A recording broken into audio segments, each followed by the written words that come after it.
back. I was like, oh, I cut it too.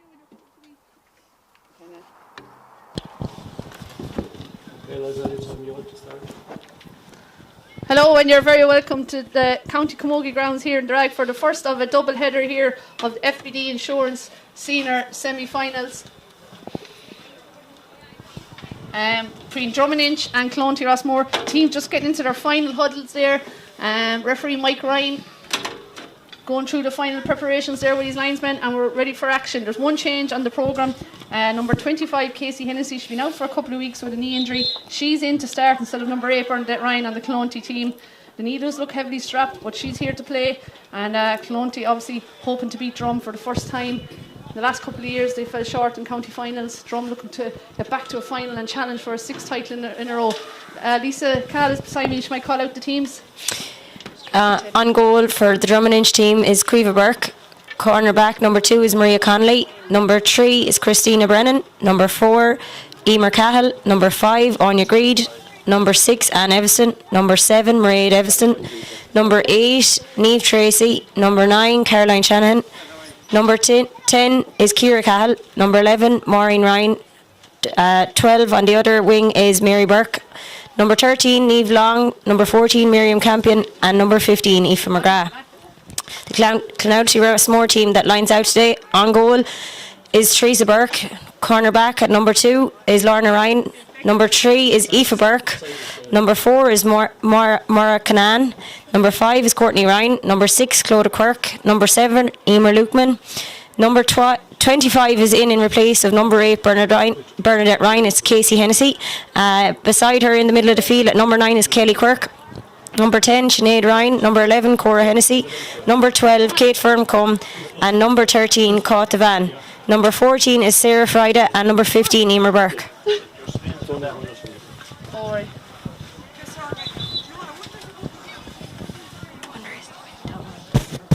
No, it's just...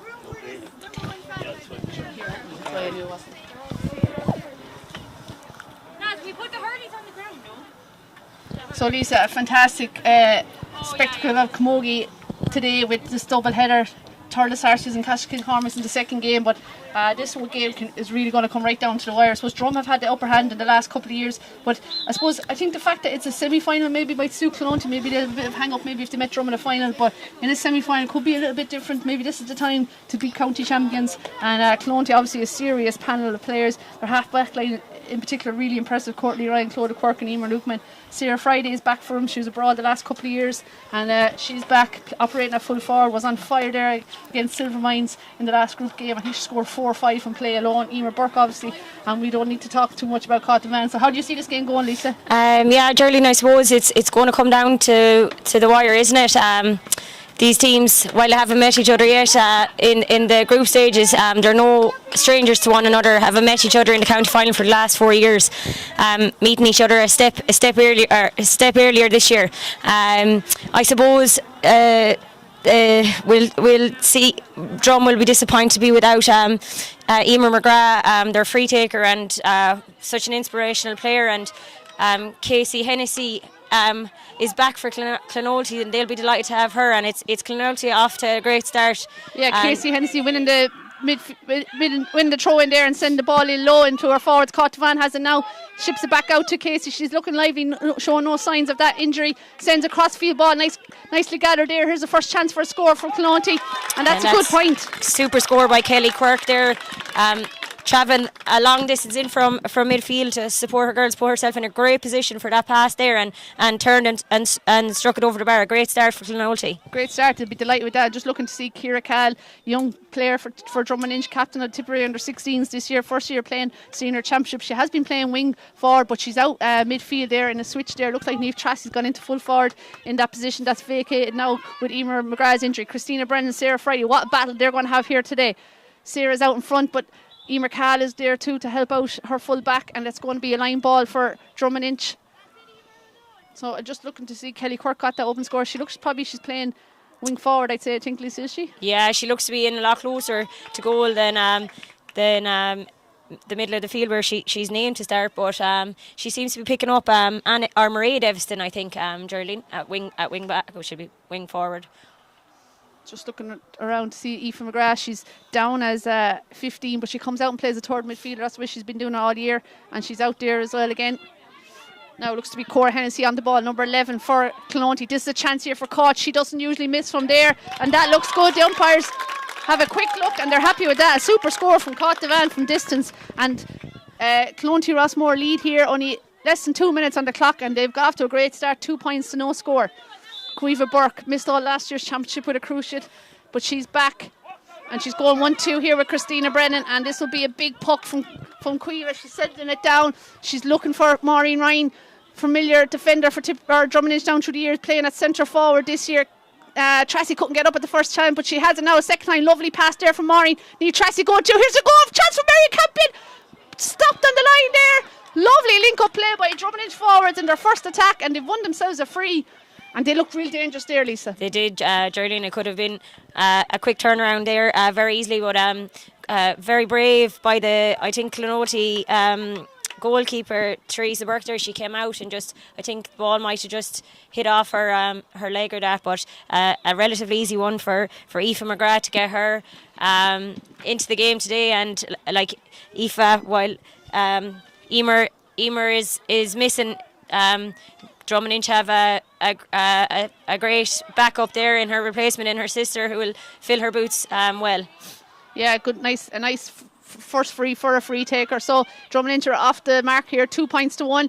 But here comes Clonty again. Clearance there by Emer Lookman, looking for Emer Burke. She's been really lively in the championship today. She's picked that ball up lovely, and she's getting past Anne Evison, the centre back, lays it off there to Caught Devan. Here comes Caught Devan. Caught has a look at the post, has a strike, and that's a good score. Super movement there by Clonolty. Geraldine, great clearance by, I think, was it Emer Lookman there, down, found Emer Burke. Emer Burke just got past her, Maria Conley there, and they're going to have a great battle today too. And Caught Devan just running off her shoulder, and a great score. So 3 points to 1. Let's see how Drum get on now with this attack. So far the ball's come up here really 3 times, and Clonty have got 3 points. Drum with the second ball into the forwards now. Can they get another score? Both forwards looking really dangerous today. Niamh Tracy trying to get on the ball here, but Clonty seem to have dealt with this and are trying to work it out, but being put under savage pressure by the Drum forwards there, and I think it's going to be a line ball to Drum. Yeah, it is, and Aoife McGrath is coming over to take this. I suppose it couldn't be a bigger loss for Drum today than the loss of Emer McGrath, their chief scorer. She's been lighting up the championship for Tip and for Drummond Inch this year. Yeah, and Geraldine, we'll just take this opportunity to wish Emer a speedy recovery, and we look forward to seeing her back in action. A super line ball is sent in there, looking for Marion Campion there. She's out in front, but she's can't get it up yet. Maureen Ryan is there too. She's hit the deck, and Clonty are trying to come out with it, being put under pressure by Mary Burke. Real physical, strong side Drum the last couple of years, and Clonty are going to have to match that physicality today. And Drum have won themselves a free. This is a difficult angle now. Oh no, it's a... Just check and see, is it a free in or free out? Yeah, I think it's... Yeah. The players are jogging out, but Aoife McGrath looks like she's going for the ball to take the free. Yeah, she is. Looks getting to be ready a free to take in the for... free. There's no Drum player within... So it's a similar distance, Geraldine, but a very different angle. A little bit trickier this time for Aoife. So Drum with a new management team this year: David McGrath, Brendan Healy, Ricky O'Brien, Kevin Burke, Trish McGrath, PJ Nolan, and Larkin Luby. And Aoife McGrath has scored that free. So she's obviously been working on those frees since the quarter final. She's got 2 there now. She's going to be the free taker here today, obviously, for Drummond Inch. High ball sent up, blocked down by Ciara Cahill there. Mary Burke is there, so too is Caught Devan. Mary has it up in the hand. She had a very good season with Tip this year, and she's going forward. Powerful runner.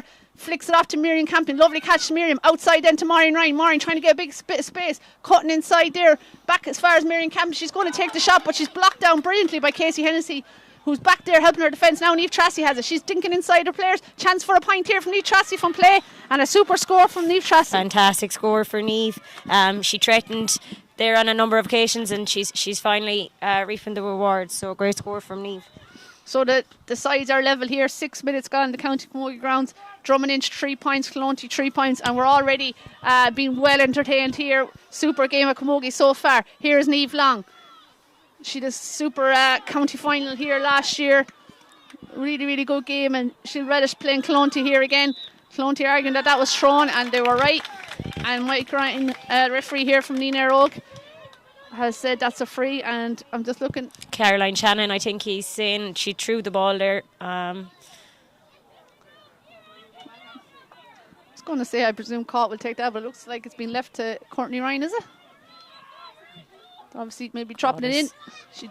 Short strike to Kosh, and Kosh drumming into her, probably asleep there a bit, laid it off now to Kelly Quirk. Chance for a second score for Kelly, and that's a well taken score. 2 points for Kelly. Great start for her today, and she just moved really clever down the line for Caught when she seen the short free being taken, and made herself available for a pass and struck that one lovely over the bar. So Clonty take the lead again, 4 points to 3, 7 minutes gone here. And looks like Niamh Long is trying to get on it, lays it off to Caroline Shannon. Caroline can get it up. 10 for Clonty. Sinead Ryan, yeah. And she's battling hard there in the middle of the field. Here comes Ciara Caldo. She'll have Emer Lukeman on her. What a defender for Tipperary she is. And Clonty, All-Star nominee this year. But she's been put under pressure again from Mary Burke. What serious battles out here all day.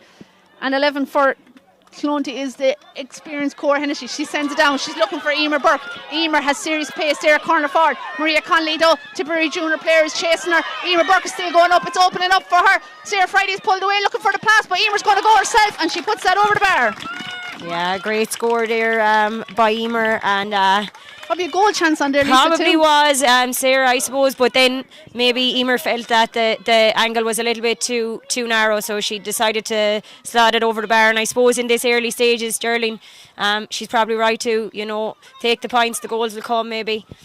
Yeah, so 5 points to 3 now for Clonty. And puck out again from Cueva Burke. Casey Hennessy there around middle of the field. Great to have her back in the starting team. And Emer Lukeman, and she goes up the wing, being chased there by Aoife McGrath. And she's been fouled, and it's going to be a free. You have to say Clonty are on top so far, Lisa. They really are, Geraldine, and any opportunity they've had up here, they've really kind of converted. So they have, and they're playing really, really smart, like picking out the girl in the better position, making some fantastic runs and movement.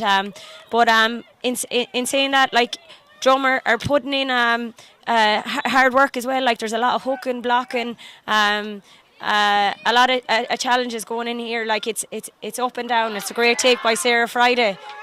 And she turns, has one look at the post, off the post. Emer Cahill is there across the square and clears it. Sends that down. Anya Greed is there. So too is Cora Hennessy. Cora bats it down, looking for Emer Burke. Emer picks it, gets away from Ciara Cahill and Aoife McGrath. Anya Greed is there, comes in with a challenge. Chance is still there for Clonty, but Anne Everson has it now. Anne is trying to work her way out, and she wins herself for free. She wants to take it quick. She does, straight out of the hand. Looking for Maureen Ryan there, but she is Emer Lukeman. Maureen done well. She needs to get the pick up though. But Clonty are back now, and that's a foul. And a foul there on Myra Canan.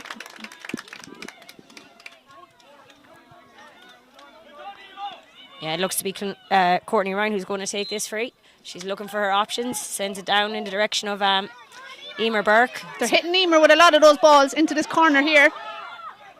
At that time, Maria Conley was out in front, but the clearance has only gone as far as Casey Hennessy. Tries to find Kate Ferncombe. Caughtavan is there. Lovely pick up by Caughtavan. Floats a lovely ball in for her inside forward, but it's Drum have it now. Anne Evson gets blocked down. Surely a foul there, and it is. So we have the I don't think Clonty sideline down below us here, making plenty of noise there, cheering on every chance. Name taken for this one here. That's who picked up the knock there, Geraldine? I think it's Kosh. It's Kosh, I think, is it? Yeah. Wild swing there. Oh no, it's not Kosh here. It's Cora Hennessy. Cora Hennessy, yeah. She seems to be just receiving some attention, and Anne got a yellow card there, I think, does she? Yeah. Okay. So Anne Everson has to be careful now. It's early, only 10 minutes gone, and she has a yellow card. And Kosh is going to take this free. This is well within Kosh's range. Just looking to see, is there any kind of breeze? A slight breeze maybe, probably in Drum's favour, isn't it? Just going by the... Yeah, slightly. Maybe it's more crossfield, but definitely Drum have whatever advantage there's going, and Kosh has nailed that free. The first score from a free for Clonty. So that's...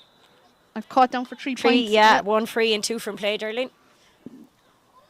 Puck out now again, sent along. Emer Lukeman seems to be everywhere across that half back line. She's won that ball again.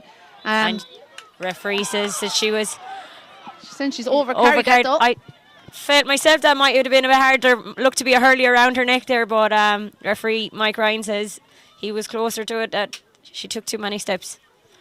Now this is a further out one here for Emer. She's probably around 50 yards out maybe. Looks like she has it. That looks good. Great strike and super score from Aoife. She seems to be sorry, I called her Emer, did I? very calm on the freeze, you know. Yeah, she's slotted in there very well. Aoife's a real leader out there for Drum and Inch. 2 Drum and Inch players going for the ball there now. Mistake there by Drum. And Kate Ferncombe has it now here. Or Sinead Ryan sends it in. Sends that ball in. I think that's Kate Ferncombe. Yeah, it is Kate Ferncombe. Lovely layoff pass there for Casey Hennessy. Casey tries to send it inside. Looking for Kosh. Kosh has it. And she has been fouled. And the movement of the Clonty forward line is causing Drum and Inch lots of trouble early in this game, and referee Mike Ryan is having a word with Mairead Evanston. So it's 6 points to 4 now. Clonty lead Drum and Inch here. Over 12 and a half minutes gone.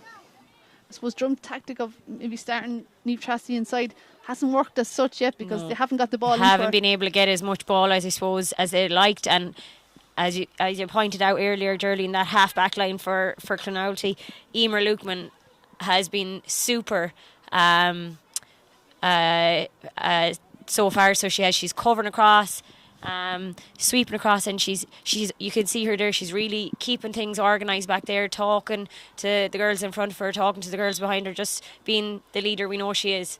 It looks like Lorna Ryan as well is picking up Niamh Tracy, following her everywhere.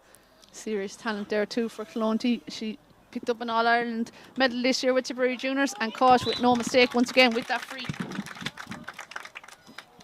So that's 7 points to 4 now. A little bit of a lead opening up here for Clonty. They have gone ahead, and Cueva Burke's trying to pick out Mairead Evanston with that puck. A lovely catch by Mairead. Haven't seen too much of her yet so she's far. Been relatively Sends that quiet, ball down. right. Now here's a chance for Niamh Tracy. She has it. She has picked it up. On she goes. She's still going. Powerful runner. Looking for options here. I don't think she can catch it again. She's found herself in a bit of trouble here now with Clonty players. Drum probably need to just do things a bit quicker down there. Marion Campion trying to pick it up. Again, didn't get up in the first time, and Clonty are swarmed all around it now. Clonty sending that ball down long. Looking for a couple of Clonty players. Send inside there to Kate Ferncombe. Her father Michael is a coach here on this team. Kate looks around again, sends it across, trying to find Emer Burke, but that Maria Connolly has that one read, and out comes Maria Connolly. Emer though is chasing her. Maria needs options, lays it out in front of Mary Burke. Mary sends it down far into that corner, looking for Miriam Campion. Miriam has started to run into the corner. Now she gets it though, she's a long way from the goal. She has it though, she's trying to turn inside. Won't get past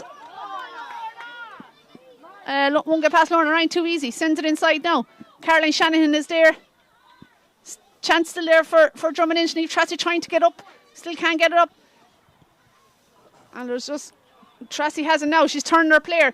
She's going... This is some defending by Clonty, but Niamh Tracy still hasn't. She's finally got the shot off, but that's gone to the right and wide, and wasn't much else she could do there, and super defending by Clonty Rossmore. Super defending, and Geraldine. Lorna Ryan is having a fantastic game there. She's just so tight, just keeping the girl outside her and forcing her into taking those extra steps. So she is so. They're doing a fantastic job down there. Well played there by Emer Cal. Came out there from her corner back berth and has sent that ball down to Maureen Ryan, who caught it lovely. Maureen now sends it inside. Drum, you feel, are looking for that goal, and it's probably goals have been the difference when these two sides have met. And there's a pull of a jersey there. And Niamh Tracy has won herself a free, and she really was gone there. Yeah, I think Lorna Ryan knew that as well when she was giving her that tug. She said, it's either this or a goal, because if she had got past, it was one sure thing, I'd say, Geraldine. Yeah, looking back in last year and even other times these two teams have met, Clonty have often done a lot of the possession, a lot of the hurling, and Drum have got those goals. You know, Drum, they really do have an eye for a goal, and you just feel with Miriam and Niamh Tracy inside, that's what they're looking for again today. But they'll settle for a free here now for Aoife McGrath. It's a nice while since they've got a score, and that makes it 7 points to 5 now here. Just a quarter of an hour gone in the County Camogie grounds in the Rag. Clonty leading Drummond 7 points, 2-5, 2 points between the sides. There's nothing in this. Anya Greed with a little flick there to Mary Burke. Mary can't get up to Cora Hennessy, has it. Sent back to Casey Hennessy. Casey just sitting in that pocket there and sending the ball down long for Emer Burke again. Lovely catch by Emer Burke. And on she goes again. She's been chased though by Ciara Cal. Ciara Cal is on her shoulders. It's passed there to Sarah Fry. Sarah's looking for a goal and blocked brilliantly by, I don't know, was it Maria Davison or Christina Brennan got back there, but there was goal written all over that, only for a vital interception there by Drummond Inch. Yeah, great block down there, and it was a, as you say yourself, Journey, it was vital that was made, because that would have put 5 between the teams. This will be a chance for Ciara Cal made up huge ground there chasing back. And we haven't seen too much probably of Ciara or Caroline on the ball there in midfield for Drum. Casey Hennessy's probably sweeping up a lot of ball, but both Drum players are working fierce hard there when they don't have the ball. Another opportunity for Court to add to her tally. So Court Van standing over this 45. First of the game. Oh, I could hear her saying, give a little disappointment when she hit it. She knew she didn't strike it right, and that's a let off for Drum, and a surprise miss there for Caught. So just 2 points between the sides again.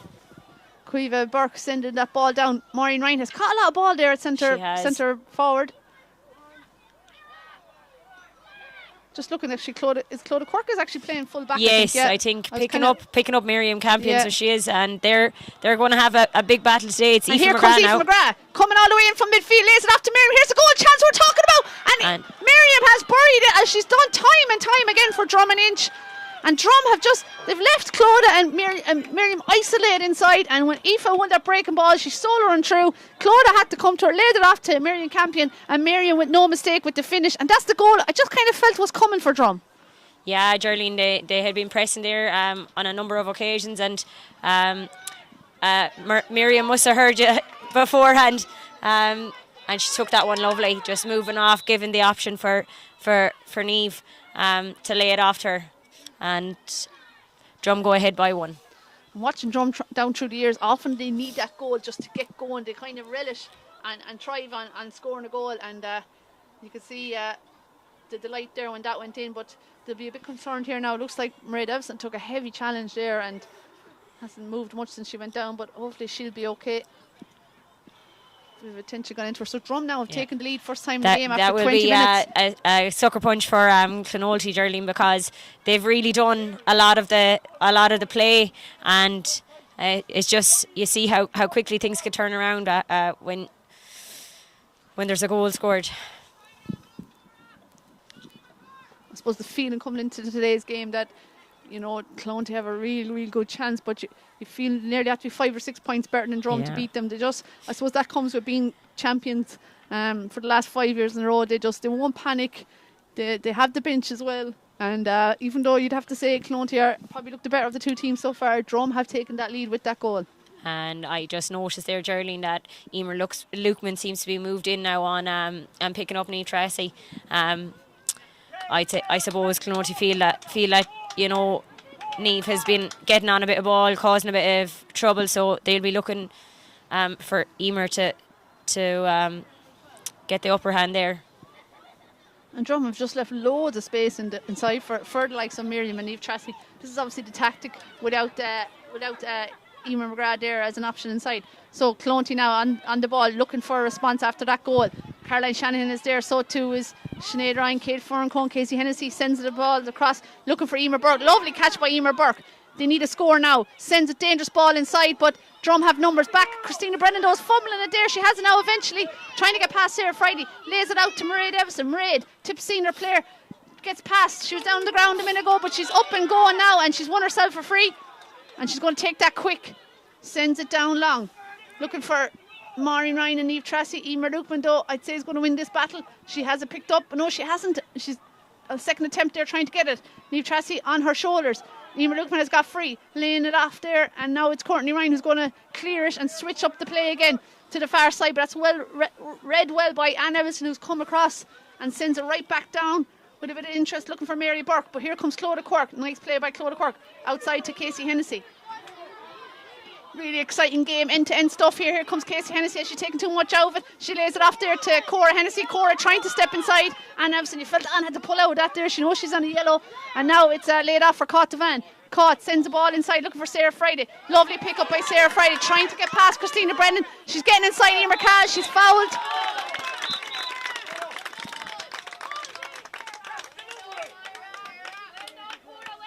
Yeah, well worked free there by Sarah. She probably knew herself that she was going to earn it to get past the drum defence there, Geraldine. It's been a couple of minutes now since they've scored, so this is I suppose, I won't say an easier free, but a closer free for Caught that she'd be hoping to convert and make things level again. I suppose that's a worry for Drum now. A second yellow card for their defence this time. Emer Cahill, the cornerback, picked up a yellow for that one. But Sarah Fry did really well, came out in front and was fouled in as she tried to get past Emer, and Christina, and Caught Devan has scored the resulting free. So it's back to level pegging here in the County Camogie grounds in the Rag. We've 22 minutes gone on the clock. Clonty Rossmore 8 points, Drummond a goal and 5. If you've just joined us, that goal came after 19 minutes from Marion Campion. Now Clonty with Courtney Ryan being well marked there by Niamh Long and Mary Burke fighting for the ball there. Looks like it's going to go over the side. I know it's kept in play, and it's tough and tenacious stuff. And eventually Courtney Ryan with that clearance sent all the way down, looking for Caught Devan, but Anne Evison is there and trying to bundle Caught Devan out of the way, but Caught won't be pushed off too easily. She has it now, and she's fouled by Ciara Callan.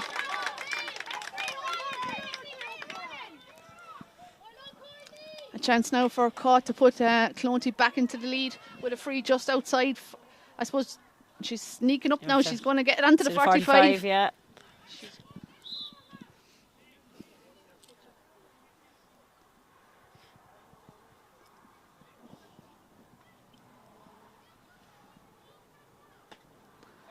The free looks good. It's gone high, and the umpires are heading for the white flag. And Caught has added to her tally 6 points in total, 4 from free and 2 from play for Caught.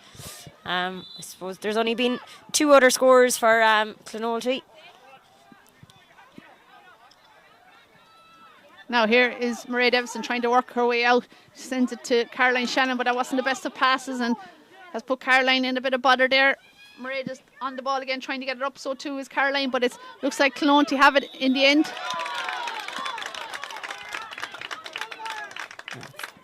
It was Myra Canaan a long way up. Is it Myra Canaan? Yeah, number it is, 4, yeah. long way up from... she's wearing number 4, but she's playing out around the middle of the field. Yeah, she's followed Aoife picking McGrath Aoife, out, yeah. So she's done well there, and...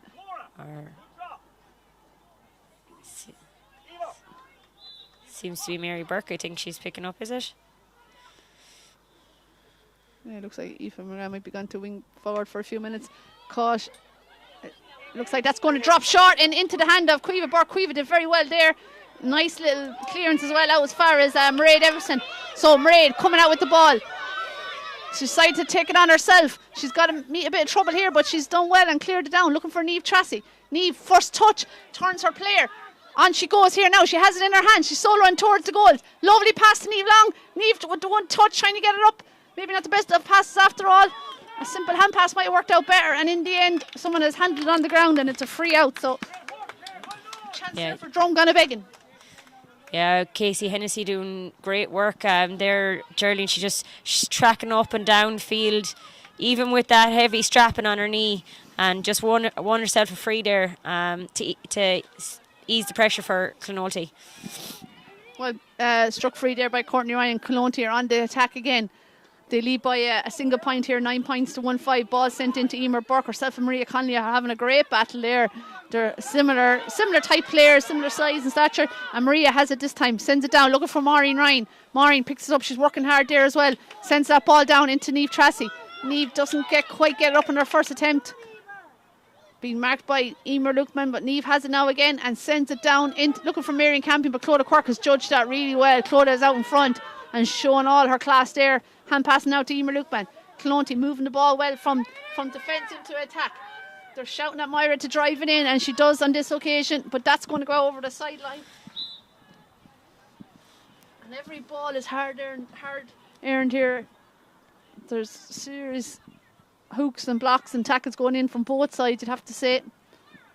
And a line ball here now from Mairead Evanston.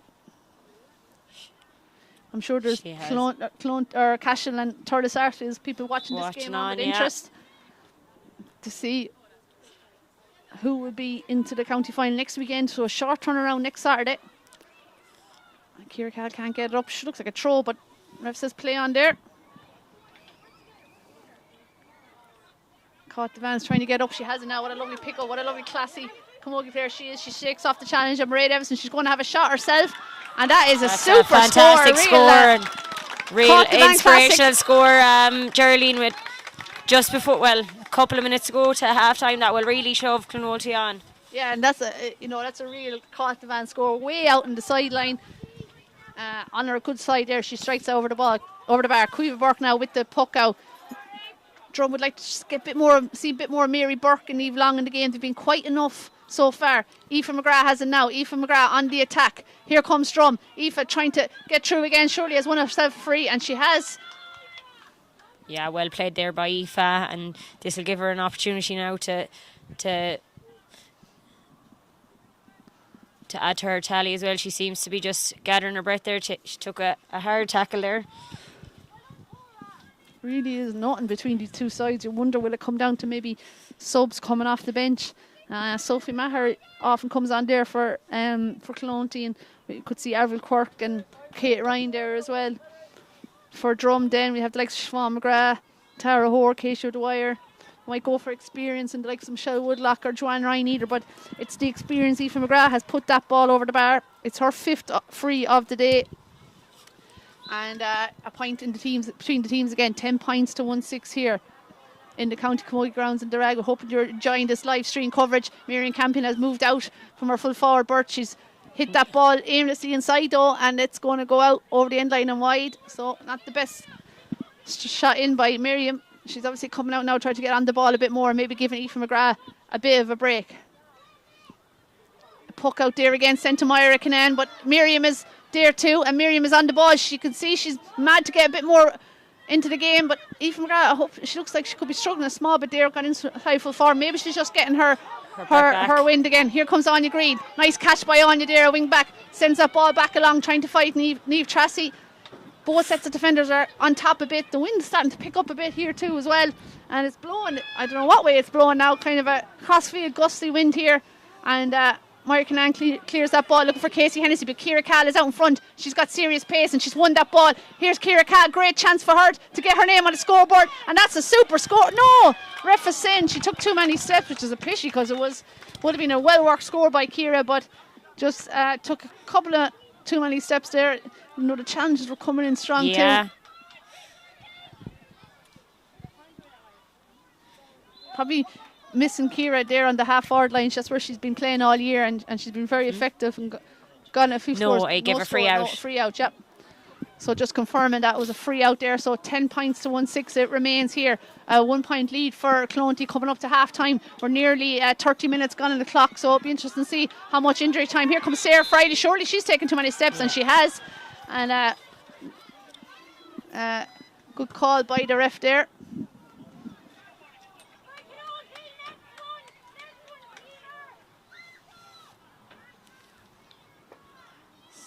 Few changes there, I think. Emer Burke seems to be coming out now to half forward, maybe just for the puck out. Lovely well taken catch by there Niamh Tracy. I think it's Niamh Long. I think Niamh it's Long, Niamh. sorry. Yeah, she's off. She goes now, and she's going to send that ball in. Dangerous ball inside, looking for Miriam Campion. She can't quite get on it, and it's gone out to the right and wide. Yeah, Drum will be disappointed during the last few opportunities. Just went a miss there. Ball trickling over the end line. That's the only disadvantage with leaving so much room inside and only having isolating a player or two. They have a lot of work to do inside. And now that ball is sent in again, this time to Miriam Campion. She's trying to find Niamh Tracy, but Emer Lukeman has intercepted it well there, but Caroline Shannon has come on and helped out. There goes Miriam again, but chance is still there for Drum, but it's Emer Lukeman has cleared, and now Anya Greed in an acre of space all on her own. She should have a pop herself, She sends it down inside, drops it inside. And a chance there again for Drum, but it's going to be Clonty with the clearance once more. Working it all the way out, and there's the half-time whistle. They played just a minute and a half of injury time here. We hadn't really any injuries as such, so half-time here in the County Camogie grounds in the Rag. It's Clonty Rossmore with a 1 point lead. Clonty Rossmore 10 points, Drummond 1 a goal and 6 points. Lisa Cahill, your thoughts on that first half? Yeah, I suppose the score really does reflect the game, Geraldine. There's very little between the two sides. Both teams working so hard. The ball is up and down the field, and both sides working tirelessly. I suppose Drum might be a little bit disappointed with the last few balls that maybe went in, and maybe they felt they could have converted one or two more, but it's all to play for in the second half, Geraldine. I suppose I felt that maybe Clonolty were really playing as a team, moving into a good position, supporting one another. So they have will they have it in the tank to stay into this Drum side for another half? We'll see. Yeah, as Lisa said, all to play for in this second half. So we'll take a break and join us for the second half of the FBD Insurance Senior County Semi-Final between Drummond and Clonty Rossmore.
think they're a little bit more up.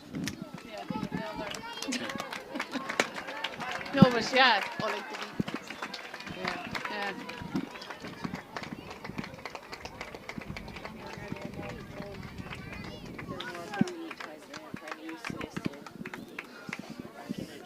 Now, Clonty Rossmore out in the field here for the second half of this FBD Insurance Senior Semi-Final.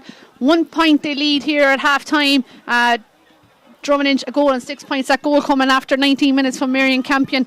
And Clonty 10 points here. Cotavan has been an excellent form there from play and freeze. And we're underway again here in the second half. Mike Ryan, referee, is throwing in the ball. No changes on either side. I think, Lisa, there's none on the drum team anyway.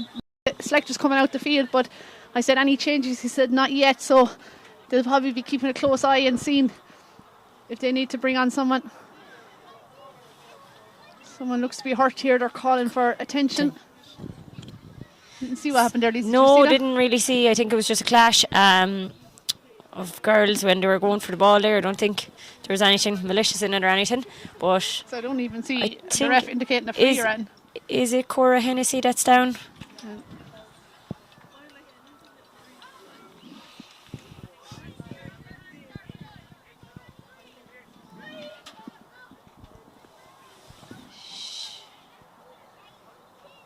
Yeah, Cora's receiving looks to be a head injury or neck injury, I think. And looks to be holding her shoulder. Then I said there was a collision there between the two players. And just looking down here, the Clonty subs are just below me, whether they're getting anyone warmed up. Not yet, anyway.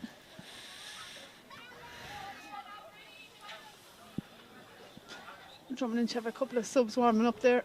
Yeah. I think this going through the normal warm-up routine for the bench, maybe. But now Clonty are looking to their bench, but they haven't asked anyone to warm up yet, so well, Bernadette Ryan maybe just doing a few stretches here. She was down to start, but didn't in the end.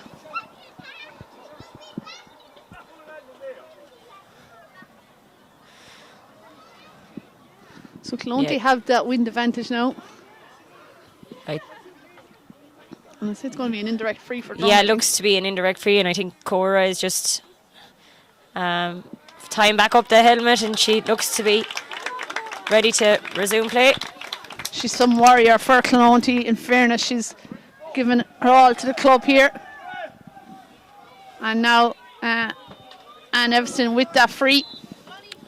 So she's going to give this a right wallop, and it's sent inside there. Nima Lukman sitting there waiting lovely for it, sends it back down. Looking to Sarah Friday, who seems to have come out to wing forward there, and lovely pick up by Sarah Friday, sends it in now low into Emer Burke. Emer Burke has gotten plenty of possession there in the first half, just 1 point to her name now, sends that cross, misjudged by Mairead Everson and picked up now by Kelly Quirk, I think, and Mairead back in time though just to block her down and wins herself a free out. And she's trying to get the drum players going. She strikes that down. Probably stole a couple of yards there, sends it down looking for Niamh Tracy, but Courtney Ryan with a super catch there. What a game she's having, and she sends it back down. Now we're getting going here, and there seems to be an added level of noise here in the County Camogie grounds and drag. Emer Cahill looking around, then she's about to clear that, but she stopped there, sends it now inside to Caroline Shannon. Caroline can't get it up, and instead it's Kate Ferncombe who has it. On she goes, Kate still going, lays off, trying to lay off the ball. She tried to Sarah Friday, but doesn't quite come right. Sarah nearly ran past the pass, and Anya Greed has it now. Anya with the clearance, send that down, looking for Aoife McGrath. She's there with Moira Canaan. Moira probably has a height advantage on Aoife, and tries to catch it now. It's a matter of trying to keep it in play here, over there on the sideline. Niamh Tracy's there. Niamh looks like she has it. She has sent that ball inside. That's a good ball inside from Marion Campion, and she can get there ahead of Clodagh Cork, but she still has Courtney Ryan there. Maureen Ryan is there too. Clodagh has it there now. Lovely pull on the ground from Clodagh. Great full back play by her. And it looks to be Kelly Cork who has come up and won that. She got 2 first half points. She's given it to Casey Hennessy. Casey switching that ball down. Again looking for Emer Burke, but Emer Cahill has it. Or looking for Kate Ferncombe. Emer Cahill has it, but she's on the ground there now. She's trying to clear it, and it's danger there for Drum. They can't seem to get it out. And it's a bit of a schmozzle there. And now Cora Hennessy looks to try to get it up. She's on the ground. Eventually it's flicked out to Cartavan. And Cora is sick of watching everybody else trying to score, and she says, I'm putting this ball over the bar myself. Lovely flick up there by Cora Hennessy up into the hand of Cartavan. Cartavan takes one, looks and strikes it over the bar. Superb piece of play from both teams there, Geraldine. Real intense piece of play there. Some lovely work, lovely dispossession, and even Clodagh Quirk there, I just see her come out and just along the ground just pulled the ball down in the direction of Kelly Quirk there, and a well taken score for Clonolty. Now it looks to be Mairead Everson is receiving attention there now. I think Fiona McGrath there is the physio there, giving her some treatment there, and she looks to be a bit of bother. It's a real kind of war of attrition here. It's probably not the fastest game, but it's physical and it's tough, and it's probably a record number of hooking and blocking here. Yeah, and some great matches here, Geraldine. We're seeing Courtney Ryan and Maureen Ryan battling it out there. It's a great battle every time the ball comes down in between them. Courtney catching some fabulous balls there. Mairead is up and she's going to walk that off. Now Cueva Burke sees Niamh Long making a run there, and she's trying to find her. And referee saying that there was a push in the back on Anne Evison, I think, by I think it was Kelly Quirk. So now the sun is in the eyes of Teresa Burke there in the Clonty goal. She hasn't had too much to deal with so far.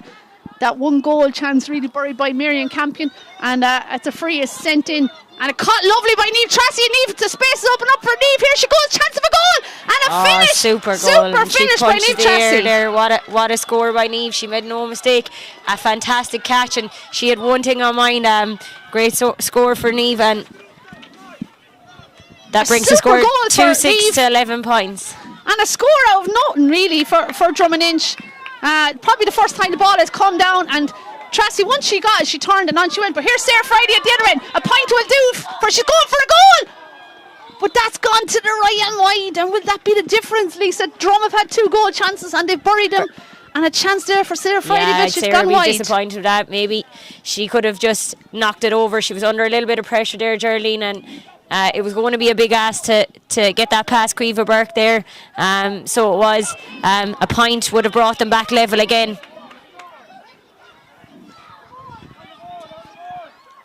And you recall now with a flick over the head, and here comes Cartavan. She knows her side need a score, but that's going to drop. I didn't know what was happening there, but Cueva Burke was letting that go to the left and wide over her head.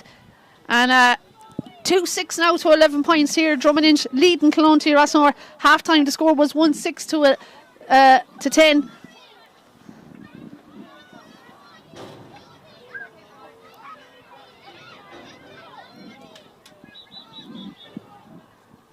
Referee just blowing that there. I think Emer Luckman's after taking a knock to the head, it looks, or she needs to receive some attention.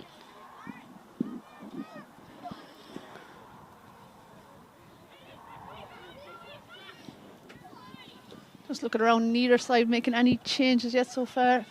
And Clonty definitely had the advantage of the win now for this second half, but Drum have got that goal. Yeah, Drum seem to be capitalising on it. They've come out hungry now, Geraldine, in this half, and a well taken score there by Tracy. That's the danger. You can't leave these girls get too much space. They'll only punish you. With Drum, they don't panic. Even when Clonty are on top there, they don't panic. They have great faith in their own players. And ball sent in there by Niamh Tracy. Mary Burke can't get it. Courtney Ryan tries to clear it. Mary gets a half block in. Mary chasing now Casey Hennessy. Casey has it, trying to get past Caroline Shannon. Good work right there here from Drummond Inch players. It just bounced off the flag and kept in, but I don't know if the rule is, if it's the flag, is it gone out? But it's a Drum will be happy ball, to take it anyway, Geraldine. It's Aoife McGrath standing over this one.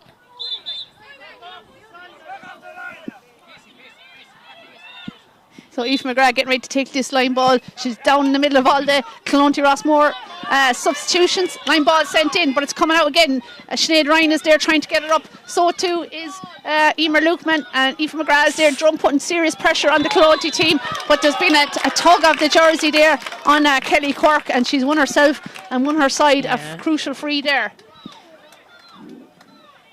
Courtney Ryan looks to be taking this one. Referee's just bringing it back to where the foul occurred. And a good crowd here in the County Camogie grounds in Rag for the first of a double header here in the FBD Insurance Senior Semi-Finals. We're down to the last 4 teams. Top 4 teams in the county are battling it out today. Ball sent into Emer Burke. She's on the ball now. She's turned inside Maria Connolly. She's looking for a bit of support there. Sends that back out, I think, to Cora Hennessy, is it? No, caught the van. Kosh, is it? Yeah. Kosh is going through, trying to get past. She can't catch it again, but she might need to. And eventually she's tripped and fouled there by Mairead Eviston. And I don't know what's going on there, but someone's not very happy. Sarah Friday's just come in like a train, and a couple of players pushing on your greed there now. Retaliating there. They're not happy. Referee just speaking to Anya Greed, I think, and there's a Clonty player down injured as well. Yeah, I think that's still caught the van from the time that.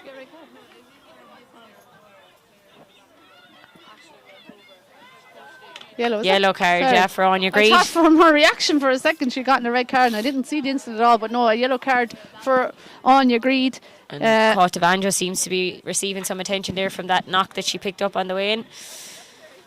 So Anya Greed has a yellow card there, the third Drum Lynch defender on a yellow card, and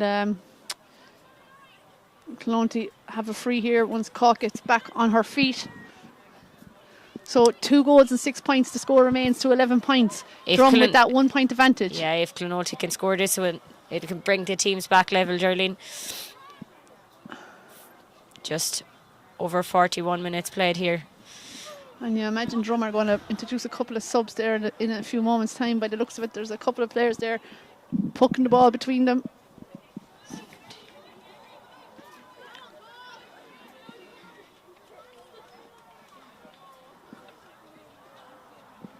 And Kosh is up on her feet there now. Physio there with Clonty is Ciara Gleeson. She's the Tipperary Senior Camogie physiotherapist as well. And Koch should have no problem putting this over the bar. It'll be just Clonty's second score of the second half. Low scoring second half so far. We're approaching 42 minutes gone. Koch Van with this close in free that she puts over the bar. And we're back level again, Lisa. Still hard to call this one. Yeah, still nothing between them, Geraldine. I suppose maybe Clonolty would like to have Emer Burke on a little bit more ball there in the second half. She's been relatively quiet as she hasn't had much opportunity on the ball. They'll be hoping to supply her with a bit more now. But it's Sinead Ryan who has it for Clonty. She sends it across field ball. Anya Greed puts the hurley up. Sarah Friday is there. So too looks to be Maria Connolly. Maria Connolly, is it? Lovely ball. Emer Carr coming up from the full back line. Sends it down long, trying to find Niamh Long, but it seems to be all green and yellow jerseys here now. Casey Hennessy, she's having a very good game for a player that's been out for a couple of weeks with a serious knee injury. She's sent that ball in. She's gotten a lot of balls so far for Clonty. And they're playing her quite deep. You know, we often see her in the forwards as well, but they're happy to have her midfield there, and she's getting on a lot of ball now. We're over near the sideline there. A lot of bodies Mary there. Burke who has it, and she's won herself a free, and the crowd get behind her there. That was a well won free, well worked free by Mary there. And Anne Everson is coming over to take this free. I see Caoimhe Burke way over the sideline. Was she looking for a crossfield ball? But she's running back into her goals now. And sends that down, looking for Maureen Ryan. Niamh Tracy looks to be onto the break, but Moira Kinnan is there. She can only, heavy challenge there, but Maureen is still going and sends in the ball. Nice ball into Ciara Cal, lays it off to Aoife McGrath. Chance for Drum to get a score, and a lovely work team score by Drum Lynch. Super score there, and Aoife's first score from play. But again, great movement there out of Drum, Geraldine, and super running by Aoife there just to take the pass. I'd have to say, Drum, the hands there for that pass, and really quick hands there between Ciara Cal and Aoife McGrath. And Maureen Ryan is doing really well there in the forwards for Drum today. Niamh Long sends that ball in. Ciara Cal is in there, so too is Marion. Marion Campion has caught it lovely, kind of off balance, but still that looks good. That's Super a fantastic score for Miriam, and a real inspiration score, Geraldine, and taken out of the sky and just one look over the bar. The scores seem to be coming that little bit easier for Drum now. And suddenly Drum have gone into a 2-8, 12-point lead. 2 points ahead there, two super scores from Drum on the trot. But now it's Cora Hennessy free down there for who's saying Clonty. she was being tugged. She's won herself a free, and Caught's going to come out for this one. And you can just see the Clonty defenders or the Clonty management obviously having a bit of a discussion about what to do. Do we push out there? Looks like they were telling Courtney Ryan to push out a bit, but I suppose they have the wind and they want to be pushing forward. They have a sweeper really effectively back here, but Drum are so dangerous. Even with a fraction of the possession at times, they can really cause dangerous. But that's a super strike by Caughtavalis, super score from Caught. And I hope you're enjoying this coverage here as much as we are. 6 frees for Caught, is it? 1, 2, 3, 4, 5, 6. Yeah, 4 in the first half, 2 in the second half already. And it's 45 minutes gone. We're at the 3-quarter mark here in the FBD Insurance Senior semi-final here. Drumlynch 2 goals and 8 points. Clonty Rossmore 13 points. So a 1 point lead for Drum so far. And here's Courtney Ryan. Strikes that ball down long. Emer Cahill is there. So too is Kate Ferncombe. Here's Sarah Friday trying to get on the ball. Emer Cahill has it now for Drum. Sends that ball down to Mary Burke. Mary trying to gets it. On she goes. She's still going. Mary has it. Trying to find Niamh Long, but that's going to go short. And that's not the pass that she wanted for really Mary. Well read there by Aoife Burke, and she had the support there of Casey Hennessy outside her. Caoimhe Burke does well there for Drum to come out in front of that ball, and asking a lot of Anne Nevison with the clearance, but Anne done really well to get back and win it. Sends it to Aoife McGrath. Aoife has a look up, sends the ball down long. Ciara Cahill is in there, so too is Marion Campion. It hangs in the wind a bit and ends up coming nicely for Clodagh Quirk, who sends that down to Emer Lukeman. Emer out in front of Niamh Tracy. She strikes that down, looking for Emer Burke again. She's in a race with Maria Connolly. In the end, it's gone out over the sideline, and it's going to be a line ball now for Drummond-Inch. And I see the Drummond-Inch secretary going up to the fourth official, give him details, and we have a substitution coming on for Drum. Number 22, Michelle Woodlock. It looks to be Geraldine. Yeah, so just interesting to see who Michelle comes on for. She could come on in the half back line, or she could come on the forwards. And a shot there by Kate Ferncombe, blocked down brilliantly by Aoife McGrath.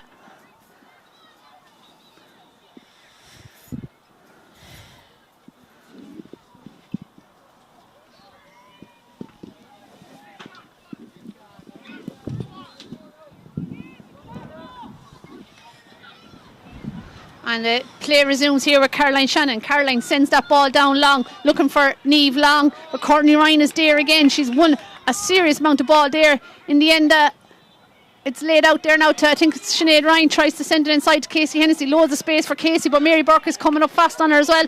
And Casey picks out Kelly Quirk with a nice pass. Kelly takes a shot at the goals, but that's going to drop short. There's danger though. Sarah Friday's in and around the goals. Surely she's fouled. No, maybe on a second attempt, and surely now there's a penalty, and there is a penalty. Penalty for Clonty Rossmore.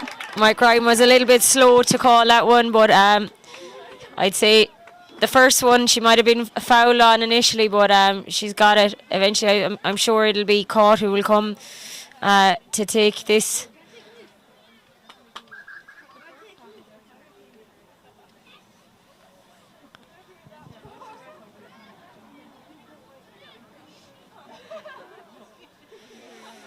So, Caoimhe Burke just receiving some attention for that tackle there.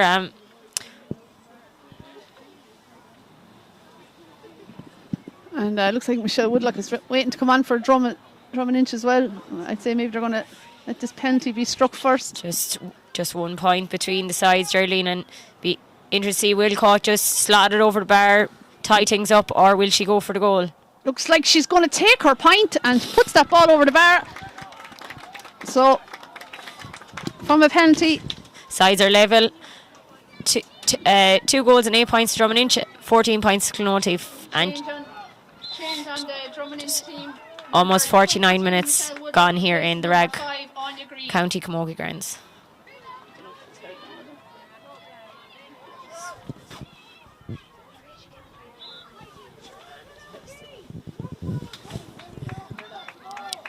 I think, yeah, you could have. Casey Hennessy on the ball there now, trying to find Kelly Quirk. Ray Davison is out there too. Sides 11 now, 2 goals and 8 points to 14 points. 49 minutes gone. As expected, this game is going to come right down to the wire. Tensions are high. You know, there's serious atmosphere here in the County Camogie grounds. Great crowd here for the first of our double header here. And Maria Davison is just standing over this sideline. She's looking to see what her options are. getting ready to take this ball. Nice strike there by Murray, trying to find Mary Burke, doesn't come off. And here comes Emer Lukeman. Emer with a little pass inside, but it's in the end, it looks like Mary Burke is trying to get on it. Mary has it now, trying to find Aoife McGrath. Aoife has it surrounded by bodies, but somehow she avoids the tackle, but now she's been intercepted. Now Clonty are back in numbers. A wild swing there, but it's caught. The man still has it. Lovely pull there by Anne Everston. Sends the ball right up to the other end of the field. Maureen Ryan trying to get on the ball now. Pull there by Maureen Ryan. Doesn't really connect with anything. Here's Niamh Tracy trying to get it. Aoife Burke is there, the full back for Clonty Rossmore.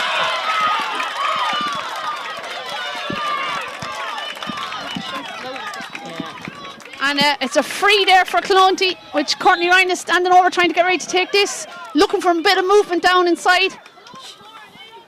Change direction. She's looking for Cora Hennessy, who's well marked there by Michelle Woodlock. Cora, ball sent down to Cora Hennessy. Looks like Anne Everson is coming out there, cutting across there from centre back. She has it now. She gives it to Christina Brennan. Nice play by Christina. I think it's Caroline Maria Shannon, Conley. Maria Conley, I think, yeah, who clears that. Trying to find Maureen Ryan. but the referee says that there was Aoife a foul Burke is there. fouled, yeah. Aoife is doing very well there.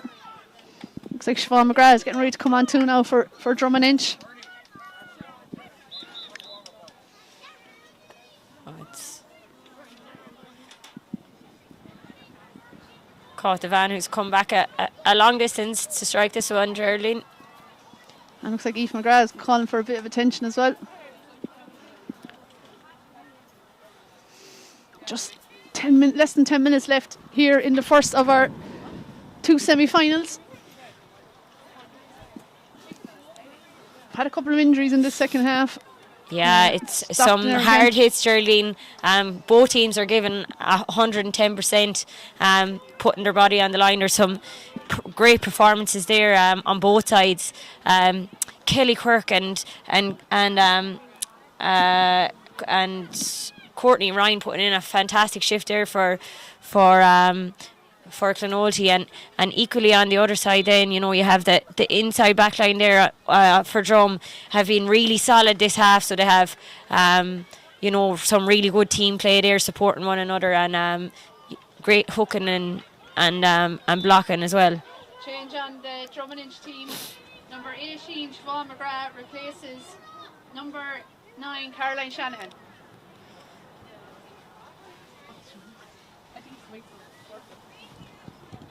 Change on.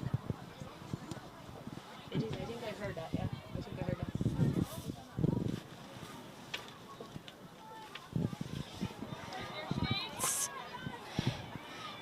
Now it's Sinead Ryan for Clonolty Rossmore who has it. She's looking for her options, dispossessed there by Aoife McGrath.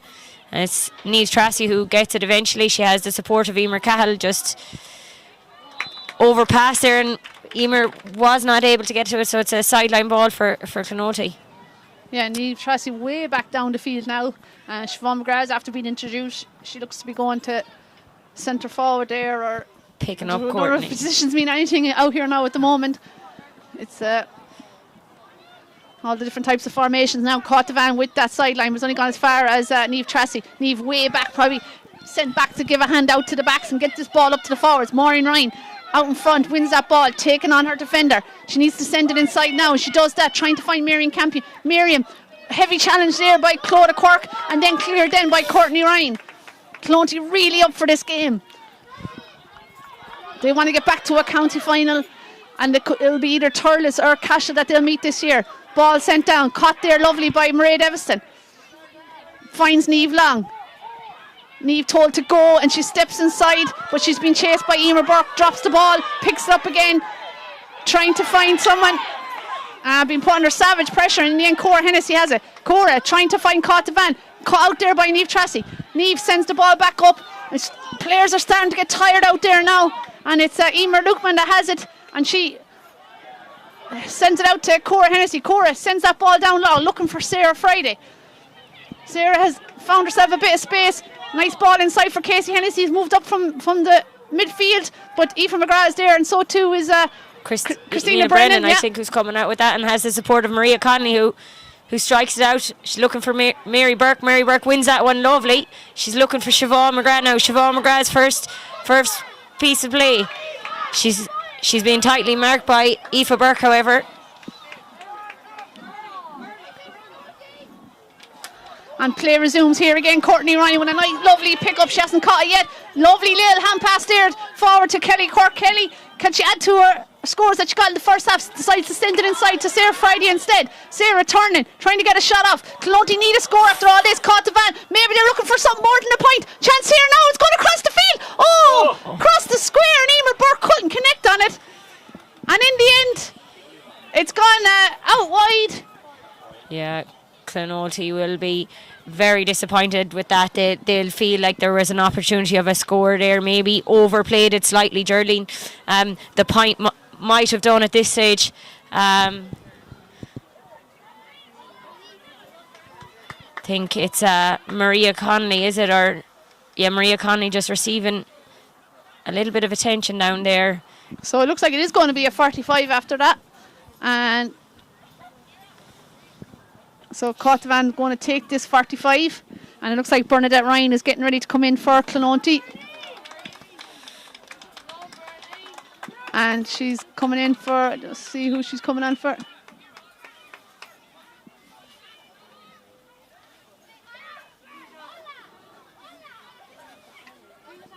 And Caut takes that 45. And puts it over the bar to push Clonalty ahead. So Bernadette Ryan is coming into the field now here, just to see who she's coming on for. Looks to be, I think, Cora Hennessy, yeah. Cora Hennessy's race is run. She put in a huge shift again and got some heavy challenges there.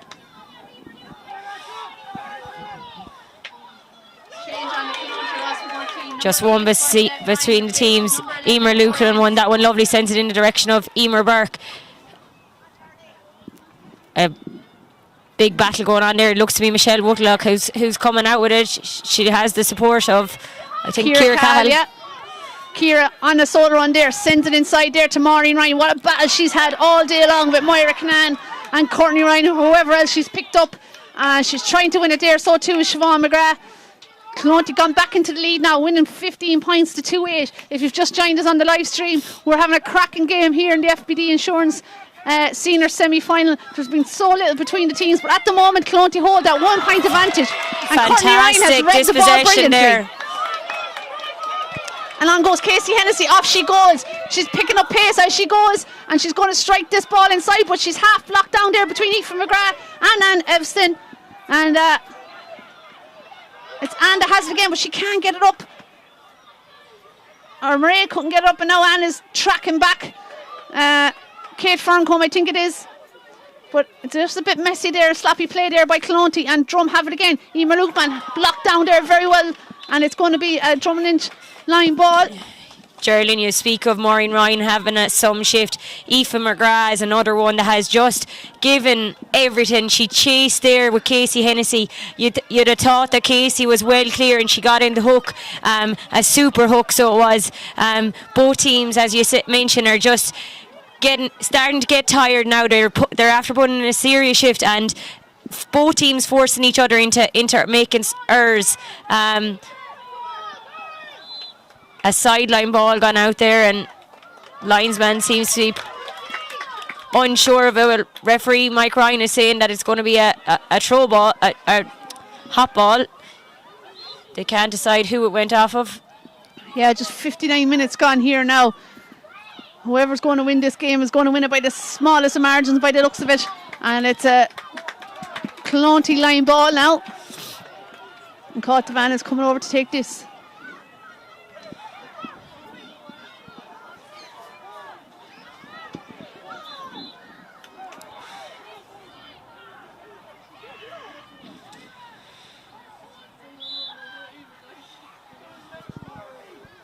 Caught sends that ball down into the corner, asking a lot of Emer Burke. She's a couple of drum players on her there. And it's still there. Bernadette Ryan is down there too. It's Clonald who still have it, and Kelly Quirk, she sends it in the direction of Casey Hennessy. Casey Hennessy, well marked and picked up there by Michelle Woodlock. Michelle sends that ball in, but it's Clonty having it. It seems to be Clonty players lining up everywhere, and Caught didn't judge that strike at all, and that's gone out to the left and wide, and they would have liked to have gotten that score. Yeah, maybe she felt it will be enough to run down the clock, Geraldine. Just the 60-minute mark here in the rag. Looks like Mike Ryan is indicating 5 minutes, I think, is it? I see him pull up his hand trying to let the fourth official know. And here comes Kate Ferncombe now, wearing number 12, sends that ball inside to Kelly Quirk. Clonty in the lead here by just that single point. Here comes Niamh Long, sends that ball down long. Drummond need a score. They need to get past Courtney Ryan though, because she is onto this ball again. So too is Lorna Ryan. Maury Ryan is there too, and Siobhan McGrath. Ref is going to have to throw this in. Yeah, referee saying that Lorna Ryan was lying on the ball there, and this gives Aoife McGrath an opportunity to tie things up here again in the rag.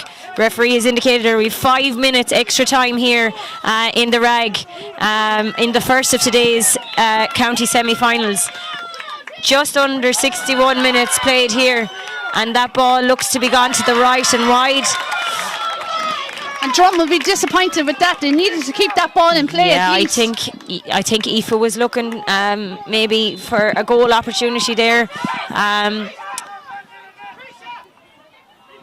by just letting that ball in. Teresa Burke now with the puck out, trying to find Casey Hennessy in the middle of the field. Mary Burke, I feel, is coming more and more into this game in the late stages of it. She's getting on a lot of ball, but here comes Clonty once again. Send that ball down. Marie Davison catches it though, and out she comes. What a leader and captain she has been for Drum and Inch. 2 times she's captained Drum to a county final. But it's Caughtavan who has it now again for Clonty. Lays it off there to Emer Lukeman. Emer has a look at the post. Can she put this over? No, the umpires with a wide from a long time out. And now here's Cueva Burke with the quick puck out, looking for Niamh Long. Drum need to win this ball. Niamh tries to get it on this second attempt, but Clonty are there in numbers again. And looks like Kate Ferncombe sends it inside for Kelly Quirk. You feel Clonty need another assurance score. Here comes Casey Hennessy. Will that be the point? That's a fantastic score by Casey Hennessy, and again some great teamwork there by Kelly Quirk. She just rose it for her, and Casey took one look and put it over there. Bar to put 2 between the sides, Geraldine. And Drum going with a sharp puck out. They need a goal now. There's 62 minutes gone here, but they're 2 points behind. Will this be the end of the road for this Drum and Inch team today, or could they get back to a county final? It's 8 to 16 points here. Drum or Clonty lead Drum at the moment with 2 points. Emer Burke wins that ball and sends it into Caughtavan. Caught with a long strike from distance, and the umpire's going for the flag. She does it time and time again, Geraldine. What an inspirational score, and what a shift she's put in today. What a super score from Caughtavan, and what a crucial score that makes it a 3-point game. But they've left Ciara Cal on her own, and she's won that puck out. Here comes Ciara Cal. Here comes Drum and Inch. There's still time for them to get a score. Ciara Cal sends that ball inside. Niamh Tracy's back in there in the danger area. So too is Aoife McGrath. They're not going to give up without a challenge. But it's that player again, Casey Hennessy. But Siobhan McGrath's turned it over. Siobhan is trying to get it out to a Drum and Inch player. Niamh Long gets the little of touches. Now it's Marion Campion. Drum still have a chance here. They know they need a goal, and they've got themselves a free. A free for Miriam. So Geraldine, you'll imagine they'll have to go for a goal out of this. Yeah, a point isn't good enough. If it was a 2, it's going to be near. Instructions have come in to put it over the bar.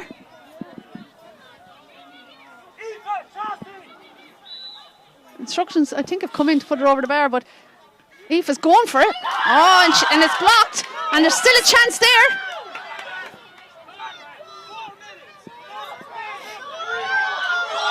And they're trying to come out with it here. Clonty are trying to come out with it, and there's Drum still have it, but it's going to be very hard to score a goal in that situation. But they've won themselves another free, and we're down to the final minute here.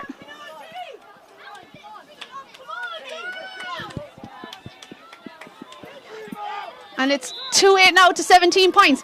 Aoife McGrath sends it in now. Dangerous ball. Can anyone get a touch on it from Drum? Siobhan McGrath's trying to get it up. You'd imagine if Clonty clear this ball, they have won in the county final at the moment, but they still need to get this out of there.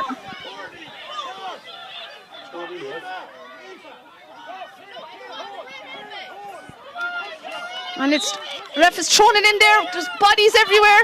It's going to be very difficult for Drum to work a goal out of this. Clonty happy for the clock to continue to tick down. There must be 15 players there in a huddle all together. We've just hit the 65th minute, Geraldine.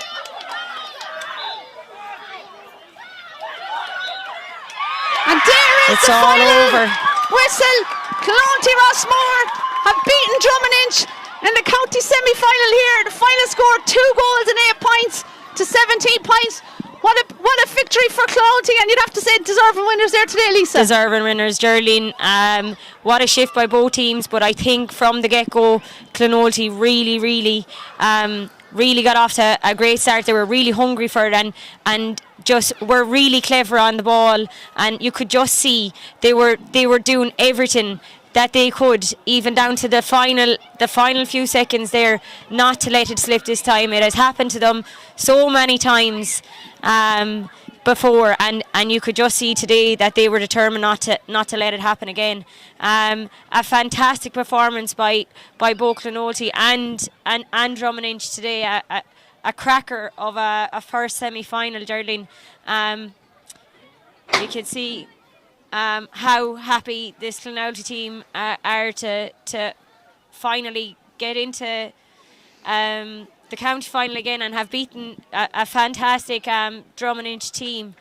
I suppose, Geraldine, it's going to be different winners this year. Yeah, look, Drummondinch have been unbelievable champions for the last 5 years. It was always going to be a huge task this year to come back again and try beat the best in the county, and that challenge was made even more difficult today without Emer McGrath. And you could see there was talks that Casey Hennessy might be missing. She wasn't, and she was able to play, and what a difference she made there today for Clonolty. So look, Clonolty though, if you look at the scoreboard, 17 points they got, Drum 2-8. That outscored Drum really 17 scores to 10, but those 2 goals for Drum were crucial, and they got them right back into it. But in fairness to Clonolty, they went back again, and they worked and they got back in front again, and they are in a county final, and they'll be delighted to be in that county final and to know that they won't have to meet Drum again. But they won't get it all their own way in the county final, because we have another cracking semi-final come up. It's Thurles Sarsfields and Cashel King Cormac's coming up here at 3:45 p.m. throw-in. We thought for a minute we might be going to extra time, but no, we have a winner. It is Clonty Rossmore. They are through to the county final. And final scoreline here today: Clonty Rossmore 17 points, Drummondinch 2 goals and 8 points. We'll see you for the second of today's double header coming up at 3:45. It's Cashel King Cormac's and Thurles Sarsfields.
Good afternoon, and you're all very welcome to the second of today's FBD Insurance Senior Semi-Finals between Turles Sarsfields and Cashel Kilcormac's.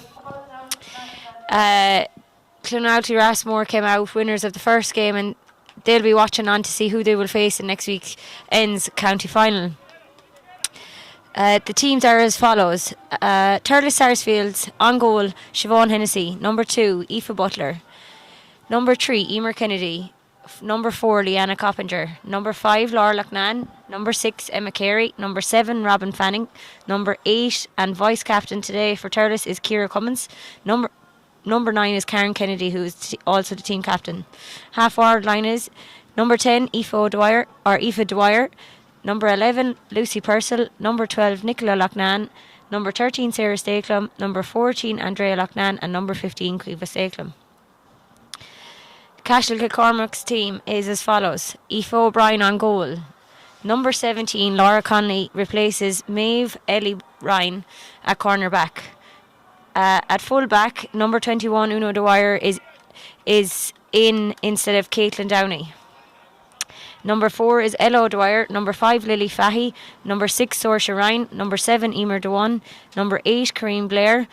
And number 3, Caitlin Downey, is actually gone to the middle of the field. Half forward line is number 10, Grace Maloney. Number 11, Ciara Dewan. Number 12, Anna Fahy. Number 13, Cueva Purdue. Number 14, Philly Fogarty.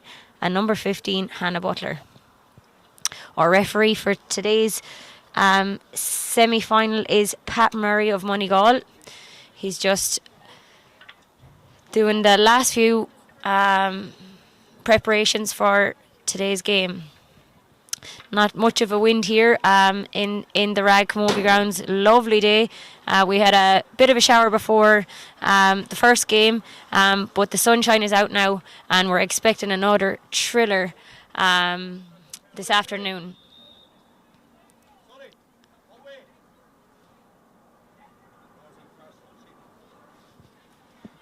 The Turles Sarsfields team are managed by David Maher, Diarmid Maher, Tony O'Mara, Katie McCormack and Gary Loughnane.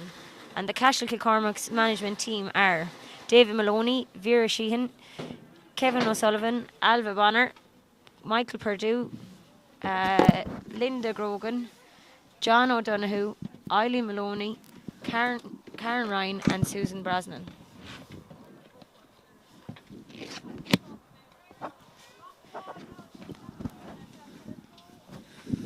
So both teams got into their final positions here now, and referee Pat Murray getting ready to throw in the ball.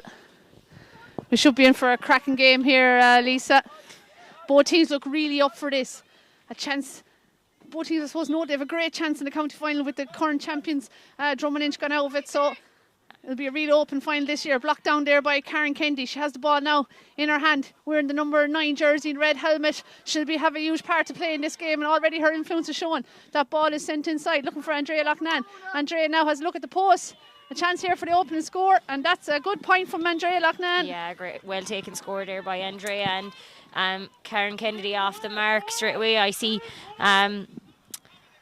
we were questioning during the week, Geraldine, would Kareem Blair pick up Karen Kennedy? It doesn't seem to be the case. It seems to be Caitlin Downey who is picking up Karen. That ball is sent in there, looking for 13 is Sarah Stakelum, but instead lovely gathered up by Ella Dwyer. She plays it outside to Lily Fahy, but it's back now. It's Lucy Purcell, the number 11 jersey, in top form this year so far for Cashel. The ball sent into Andrea Loughnane. Uno Dwyer out injured for the last couple of weeks with a calf injury, is back in that full back there, and what an influential player she is. Now Kareem Blair has it, trying to lay it out there. For 17 is Laura Conley, named to start just before the game in instead of number 2, Maeve Ellie Ryan. And it's a good score there. That's a good clearance there from Kareem Blair. Yeah, it's number 8 of Ciara Cummins there who has gathered, and she's sending it down in the direction of Aoife Dwyer. Well, Karen Kennedy has it again now for Cashel in the middle of the field, and she sends that ball long, looking for one of our forwards there. Looks to be Cueva Stakelum there, and so too is Sarah Stakelum. Sarah has it now, has a look at the post, but that's going to go drop down to Aoife O'Brien, who blocks that down, and Andrea Loughnane is there, but Aoife gets the touch just in time there for her centre back, Saoirse Ryan, and it's lively here out here in the County Camogie grounds in the second of our FBD Insurance Senior semi-finals. Thurles Sarsfields with that 1 point lead, a point from Andrea Loughnane, 2 minutes gone on the clock here. First chance to see Philly Folkley, touch lets her down, and instead it looks to be Grace Maloney, I think, number 10 there. She is lively, she has pace, and she's taken a shot. It's gone down off the post, and Thurles have dealt with that now. Emer Kennedy who's quickest to react there, and she has the support of Laura Loughnane outside her. Laura fails to win that one though, under great pressure by Anna Fahy. Anna kicks it forward there to Cueva Purdue. Cueva trying to get free, but over carries it, and referee Pat Murray has indicated that it's going to be a free out for Thurles Sarsfields. And Karen has put that down, and oh no, it's not Karen, I think it's Emma Carey. Has that ball put down there, the centre back. Senior panelist with Tipperary this year, sends it along, but it's gone over all the heads of Thurles Sarsfields, and Saoirse Ryan has gathered that now. She's coming down her own sideline, but half blocked down, and Cashel still have it. Just looking at the wind, it looks to be in Cashel's favour. It's quite a strong enough breeze when you're down on the field here, and Cashel have that wind advantage yet to score now. 3 minutes gone, and it's only a point to no score here to Thurles Sarsfields, who will Clone to Rossmore be meeting next Saturday in this county final. Referee is saying there that the Cashel girl, I think, is it maybe Kira, the one who picked that off the ground, and it's a free out for Thurles. Saoirse Ryan, is it? Injured, yeah. Seems to be looking for some attention. She seems to have picked up a knock there. So yeah, Geraldine, a lively start to this game as expected. Yeah, two really good teams. The two teams, I suppose, strong, both have very strong starting 15s with I suppose a couple of stars on the teams as well, and the likes of Karen Kendi and Corrine Blair and the Fahy twins, and then you have the experience of Una Dwyer, a full back, and Philly Folkley, a full forward for the Cashel King Cormacs. Absolutely, and I like both. They've faced each other already in the group stages. Thurles coming out with the win in that one, Geraldine, but Cashel seem to really have hit form in the latter group stages, and again, having those girls back with a bit of experience is a boost as well. Yeah, I think Cashel really have found their strongest 15 and maybe line out the team just the way they want to now. Ball sent in there. Cueva Purdue, look at that for pace. She has it, and she's going past, but Emma Carey got back brilliantly and just got the hurling at the right nick of time, and she has support there too, I think, from Aoife Dwyer's in the white helmet. And two of them are surrounding Cueva Purdue now, who's kind of half on the ground. The referee's close to the action, seeing what he's going to do here. Cueva looks to have lost the hurley, but she's kicking it, and now she's left it to Grace Maloney. For Grace. Lovely pass from Grace there inside. I think it's Ciara the one, is it? And now is a shot now back to Grace, and that's a good score for Grace Maloney. Yeah, I think it was Anna Fahy who was there actually for the link-up play, and she gave a great hand pass back to Grace to slot that one over the bar, and the first for Cashel. To take one off then. Yeah. Yeah, so that's the level and score there from Grace Maloney. It's a point each now here in the County Camogie grounds, and Philly Folkley has snapped that ball out of the sky, fantastic and she score. puts that over the bar. Super so take in the air. 2 points to 1 now for Cashel King Cormacs. No, it's Cashel scored it. Yeah, it's 2-1 the other way. 2-1 the other way. 2 for Cashel, 1 for Thurles. And that's where it is. No, that's Thurles on the bottom. Give Cashel a point to take away Thurles. Karen Kennedy, who has it here now again. She's looking to see her options are. She sends it straight in the direction of Aoife Dwyer. Referee is calling it back. She's saying that she was fouled. Advantage never came. And you take away Thurles. And this is an opportunity for Cueva Stakelum. A long way out and against the wind. Yeah, we're trying to fix it, yeah.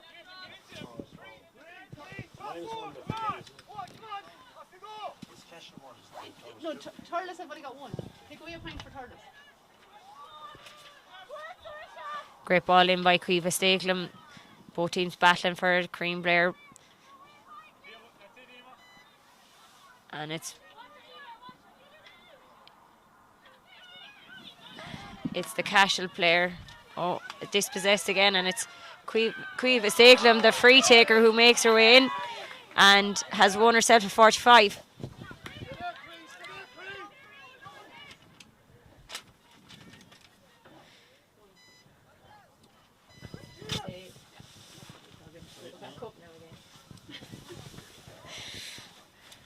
This gives an opportunity for Cueva Stakelum to bring the sides back level.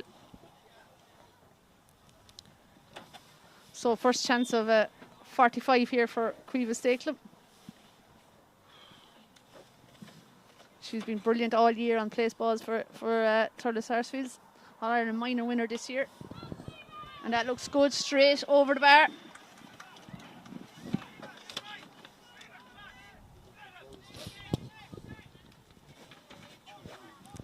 So 2 points apiece here in the County Camogie grounds. We're coming up approaching 8 minutes here in the first half of the FBD Insurance Senior semi-final. There's a strong wind here blowing in Cashel's favour. Aoife O'Brien with the puck out. She's gone high into the sky. And it's down there on top of Anna Fahy, and she gets a little flick on it, but Karen Kennedy has roll lifted lovely into her hand, and Karen is bursting through players here and sends that ball down long, looking for Cueva Stakelum. She's out in front of Laura Connolly, but Laura gets a interception there, gets a pull on it, and it's going to be a free out for Cashel. Now Cashel defences has started well here on these Thurles Sarsfields forwards. Saoirse with that long free down on top of Philly Fogarty, but it's gone out wide.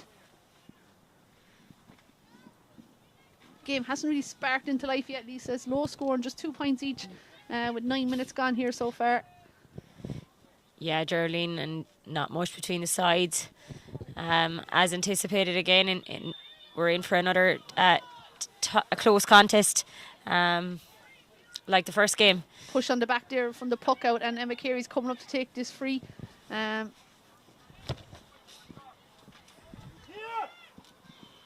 she'll send this down top of Andrea Loughnane at the edge of the square. Maybe not actually. The wind, I suppose, is strong enough there. You can see from that one. But here Sarah Stakelum is out in front trying to get into the hand, but she's been well marked there by Maeve Ellie Wright, or by Laura Connolly. Lucy Purcell there with a chance, lays it off there. Back to Lucy Purcell again, pass from Aoife Dwyer, sends inside, right tussle here between Andrea Loughnane and Uno Dwyer, and both of them fall to the ground, and in the end it's Laura Connolly who comes along and picks that ball up and sends it down now to her number 5, Lily Fahy. Oh, Lily throwing it up right in front of Lucy Purcell, and she blocked it down, but Lily's battling hard there trying to get it again, but she's surrounded by 2 Thurles Sarsfields player. In the end she gets it, and a little kick is out there, and in the end it's a free out for Lily Fahy and for Cashel. Yeah, Lily done well there.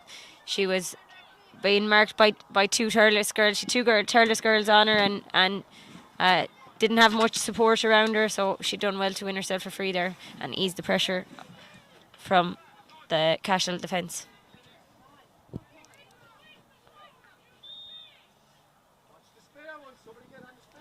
Now Saoirse Ryan with that clearance free there. Lovely catch there by Kareen Blair, and a lovely strike, and that should go over the bar. And it does. Umpires are happy. Super score, well taken by Kareen. Another super athlete. Has had a great year, and an All-Star nomination for herself. Super score there by Kareen Blair, being picked up there by Ciara Cummins, vice captain of the Thurles Sarsfields team. Former Ireland Fittest Family winner, and the ball breaks there in the middle of the field there. A couple of players trying to get on it. So Anna Fahy's there, but Aoife Dwyer is one that wins it. She sends it again. Another ball sent in for another battle there between Ella Dwyer and Sarah Stakelum. Sarah is out in front. Can she get into her hand? She lifts it back into her hand. Nice little turn and hand pass to Lucy Purcell. Lucy having a look, just delaying there with the strike, and a half block down again. But it's falling nicely for Aoife Dwyer. She's taking on Saoirse Ryan. She's got plenty of pace too. Aoife with the strike, and that's a lovely score. Yeah, great score and great work rate from Aoife. She was the one who provided the pass in there for and then followed it up with the support play. Seems to be Saoirse Ryan down again.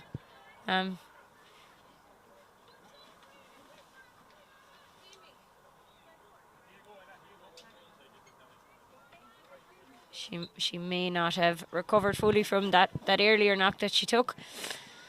A tight battle going on here between Ella O'Dwyer and Sarah Steglam in front of us. So if you just joined us here on the live streams, 12 minutes gone here in the first half of the FBD Insurance Senior semi-final here in the County Camogie grounds in the Lurag. Cashel Cormac with 3 points, one from Philly Fogarty, Grace Maloney and Corrine Blair, all 3 scores from play, and Thurles Sarsfields also 3 points, a 45 from Cueva Stakelum and a point each from Andrea Loughnane and Aoife Dwyer. Puck out now by Aoife O'Brien, sent down long, great puck out there, but Laura Loughnane has read that one well and she seems to be on her own and she's working it out there now. Thurles are trying to get going with another attack, but it's gone out for a line ball there.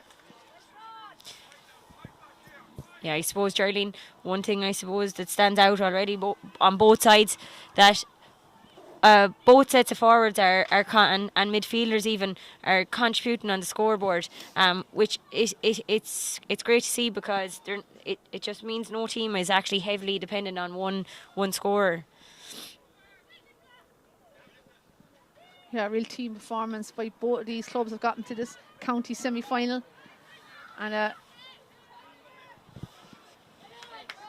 great battle going out there.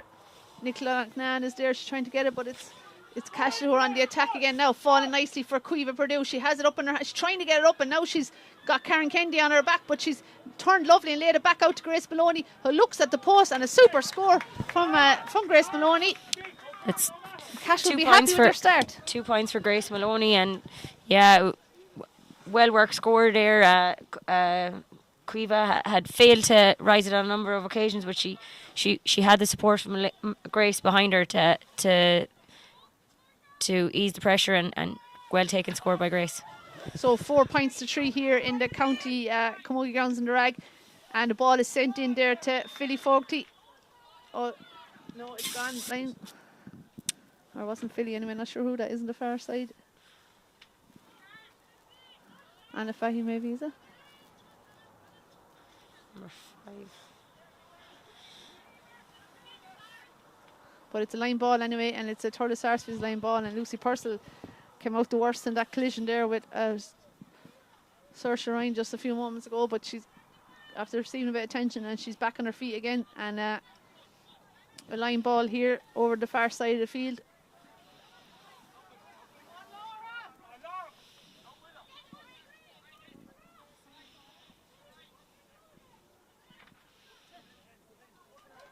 Lovely catch there. Ball is sent in there to Philly Fogarty. She turns the full back. And Siobhan Hennessy, the Thurles keeper, comes out and looks to have hurt herself as well. She's slow. She's getting up gingerly off the ground. But she's up in time to pull on that ball. But it's Cashel who have it again. And they have numbers out to the side here. Philly Fogarty has been chased by about 3 Thurles Sarsfields players, but Philly has it. She'll have a look up. She won't waste this ball. She sends it out across the field.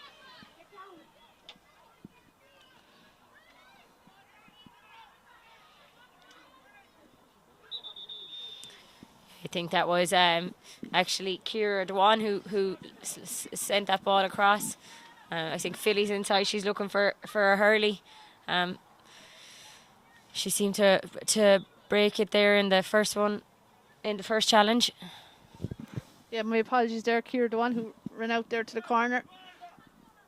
And your Siobhan Hennessy for the Thurles goalkeeper is just receiving some attention. She did take a knock there in that challenge and seems to be in a bit of pain. I suppose the first opportunity we've had of a goal, Geraldine, so far. Yeah, had a couple of stoppages now already. The game hasn't really got into a flow yet. A few knocks and niggles there, so 16 minutes gone and it's Cashel that lead by that single point, but Cashel do have that wind advantage, and I think that could be telling here in the second half. And I suppose when both teams settled a bit more into it. But Thurles will be hoping that Siobhan Hennessy will be able to resume her position, because I'm not sure if they have a sub goalie as such. Roisin Corbett, I don't know if she's a...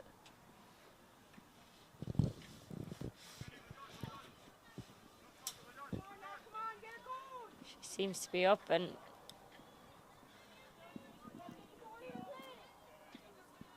Siobhan is up again and hopefully she'll be able to play on, but picked up a bit of a knock there in that challenge, and the ref is going to throw the ball in here. Between Karen Kennedy and Caitlin Downey. I think.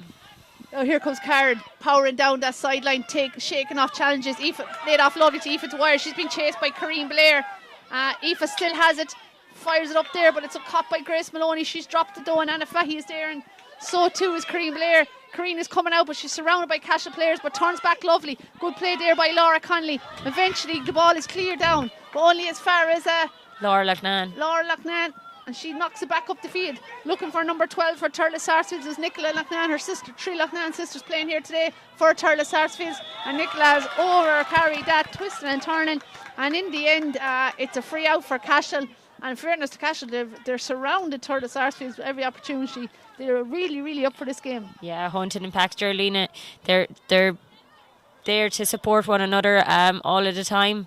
And just putting the pressure on, forcing the Turles girls to make that error. Emma Carey coming out with the ball now, sent it down low, looking for Ciara Cummins. Ciara struggles to get the ball up though, and another ruck emerging there. It's kind of been a lot of ruck so far in this first half, and it's gone out over the sideline now, and a referee couldn't have been in a better position to see that. So it's a Cashel ball. Yes, Lily Fahy's going to step up to this one.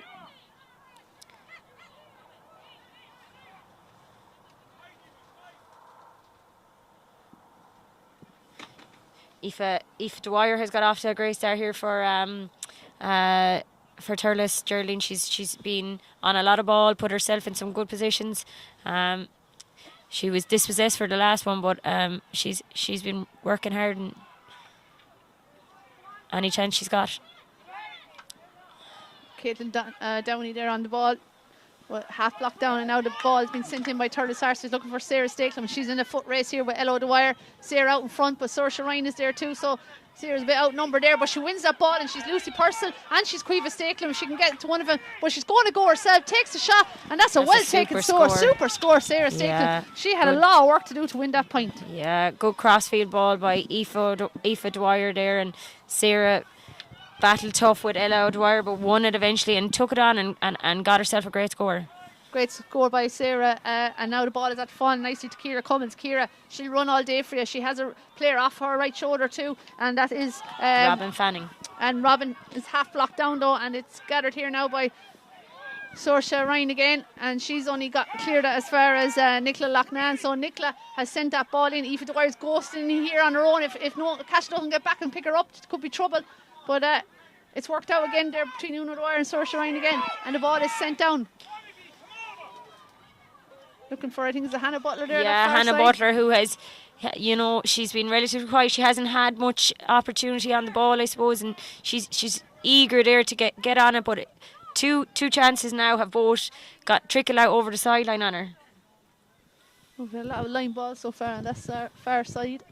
So 4 points each here so far.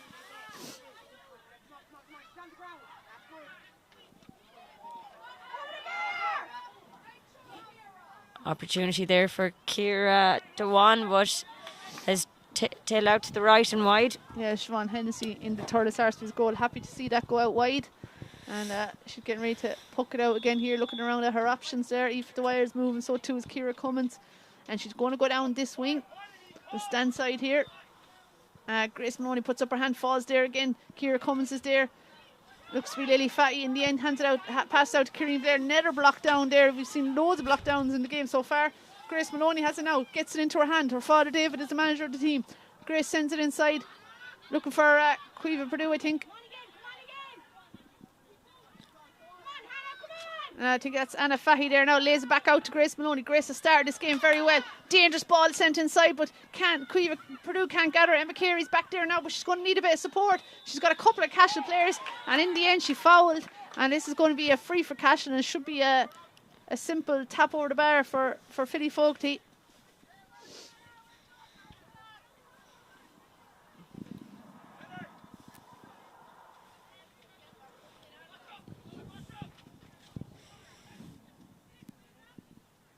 So Philly to put Cashel back into the lead here. She can get this over the bar.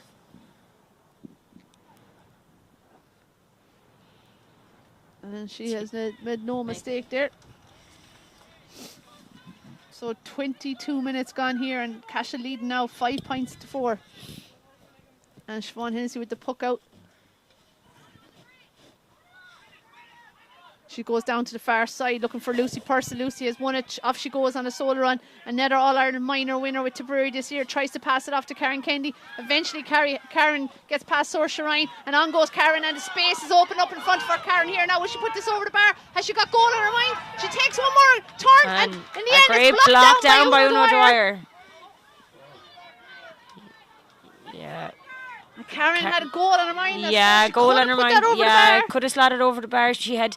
I suppose she felt she had time and she had space, Geraldine, but a great block down there by Uno Dwyer, and she's done that time and time again down through the years. So she has, but this will give Turles, Sarsfields and Cueva Stakelum the opportunity to tie things back up here again.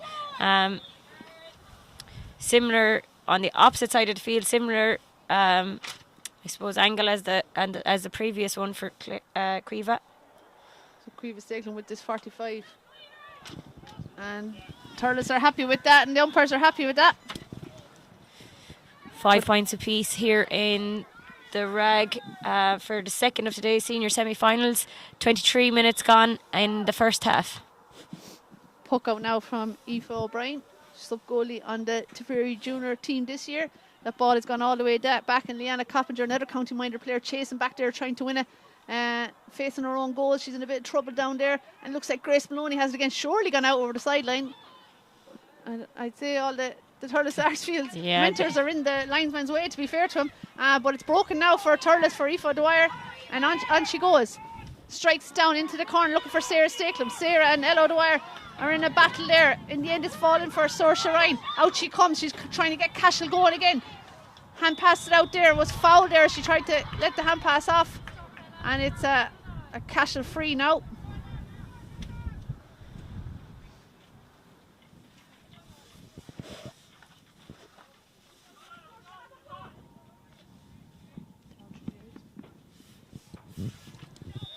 So she'll get ready to take this now again.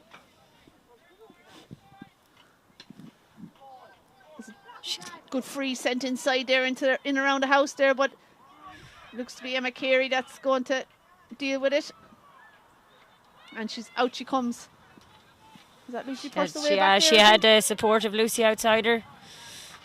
Loads of white helmets on this Turles Sarsfields team, trying to make out who they all are. But that's Aoife Dwyer. She's been on a lot of balls. She's trying to find Andrea Loughnane. Andrea and Una Dwyer in a race here. Andrea's touch needs to be good because Una's right on her back, and she didn't get up first time, and now Una Dwyer is there. And Saoirse Ryan, as she's done all day, has come in to help. She's playing a fantastic role there at centre back, but that was a poor clearance by Una in the end. Only as far as Nicola Loughnane tries to find Cueva Stakelum. Again, Cueva's touch lets her down. And is it going to go over the sideline here in front of me? It is. Yeah, Una will be disappointed with that initial clearance. She had a bit more time than she thought, I suppose, and she was forced into sending that one out over the sideline. Could have ended up the other way. So Aoife Dwyer now with this sideline ball for Turles Sarsfields. Coming up to the final 5 minutes of the first half. Here's Sarah Stakelum. Can she get into her hand? Trying to roll lift it there. Ciara Cummins has it now. She has Lucy Purcell outside her. Lucy, a chance to get on the scoreboard here for the Blues. And that's a good shot and a good score. Great score for Lucy Purcell. And great support play there. Ciara probably knew she wasn't going to get her strike in, and Lucy gave her a call and made no mistakes. So 6 points to 5. Turles Sarsfields have gone into the lead. We've gone into the final. Yeah, it's interesting to see Geraldine here in the first half. Lucy seems to be playing back kind of sweeping role. She's made her way back down, kind of towards the half back line. Again, after getting that score, she's playing deep into the defence, and I suppose maybe for the while they're against the wind in this first half. Yeah, Philly has come a long way out to take this free. but she'll fancy it with the wind on her back. That's a dangerous ball, but Karen Kennedy looks to have got the hurley to it. I think that was Emma Carey who just cleared it off the line there. And that was a well-taken score by Anna Fahy, I think. A super score there by Cashel, and it has levelled up the game again. 27 minutes gone and 6 points apiece here. Nothing between these two teams. Sean Hennessy getting ready to take the puck out. Doesn't look to be in any rush at all.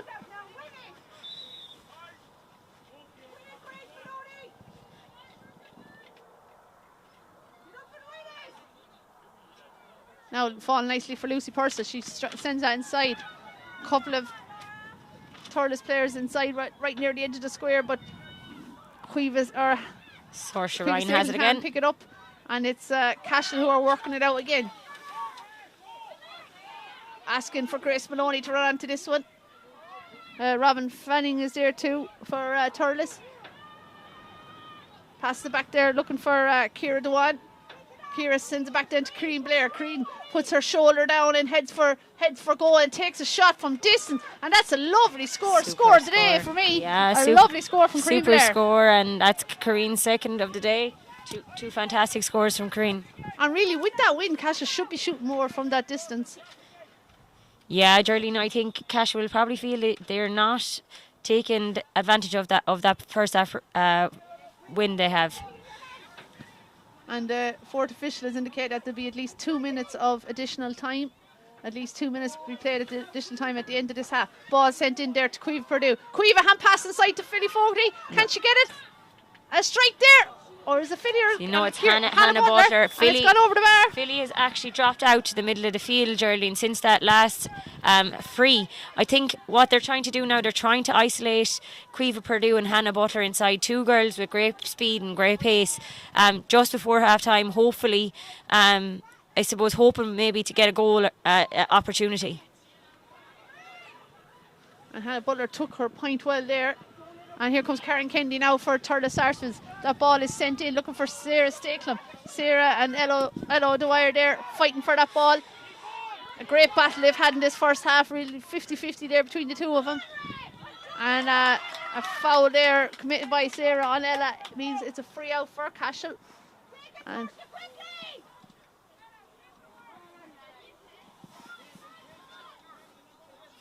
Saoirse Ryan is coming over to take this ball.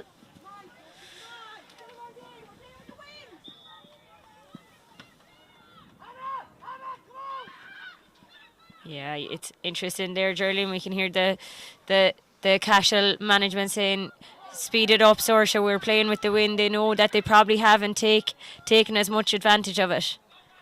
And that shot has gone to the right and wide as well from Corrine will be disappointed with that one. She probably had a lot more time than she thought.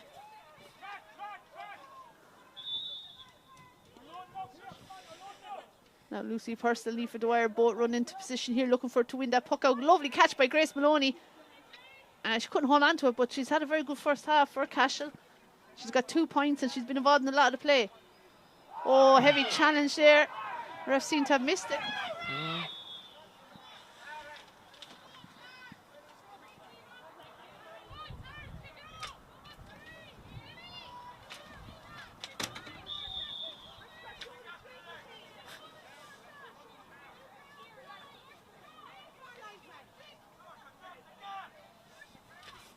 Now it looks to be Lucy Purcell getting ready to shake this line ball here for Thurles Sarsfields.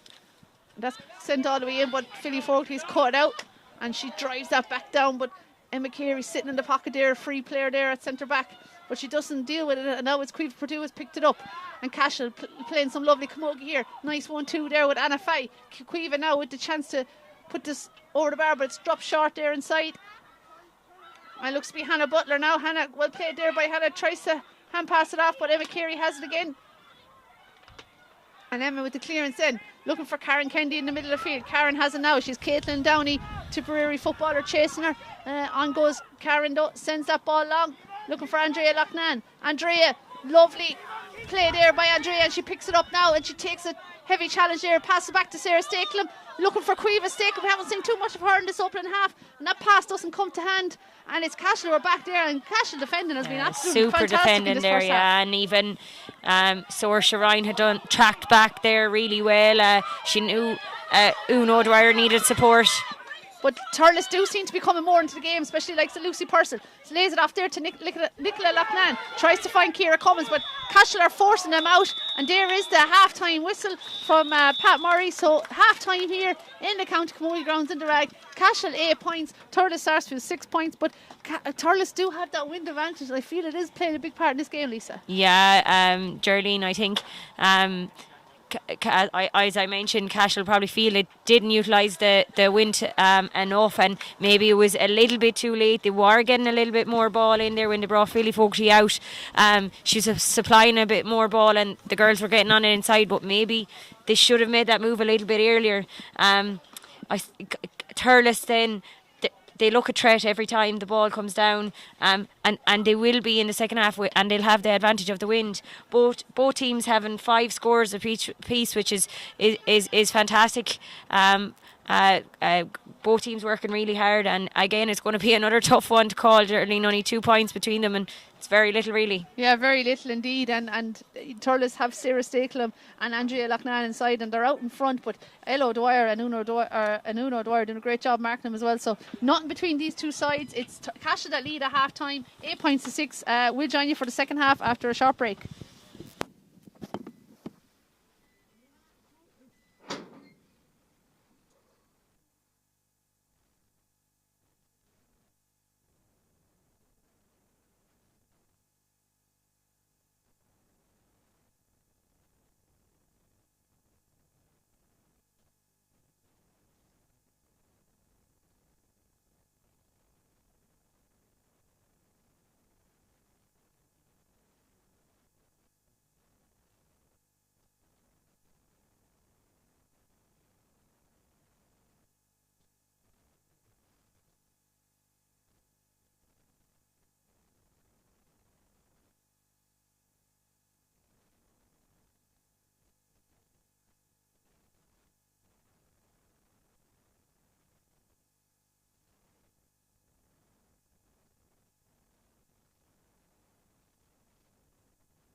half is after getting underway here in the rag.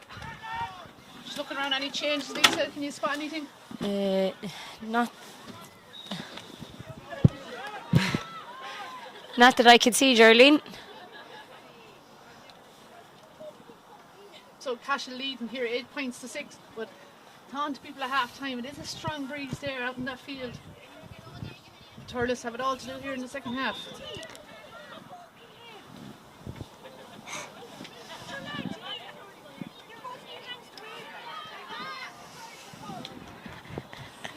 And Ciara Cummins on the ball here for Turles Sarsfields, that far sideline.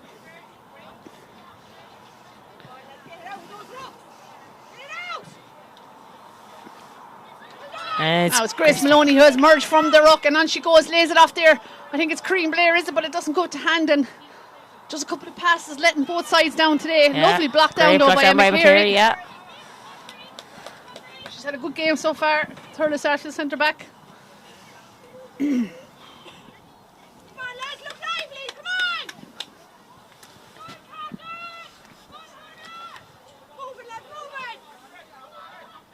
There's Philly Fogarty who's going to step over this one.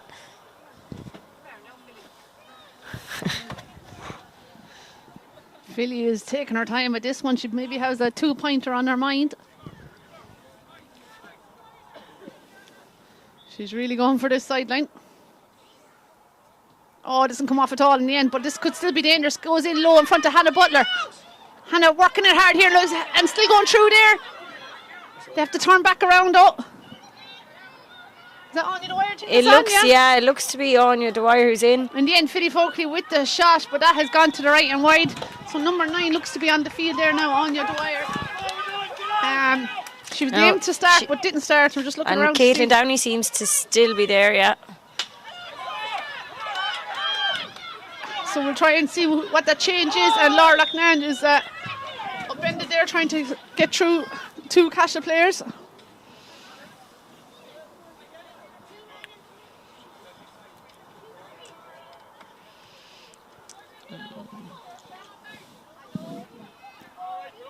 Just wondering, is Hannah Butler still on the field maybe? She is. Hannah still seems to be...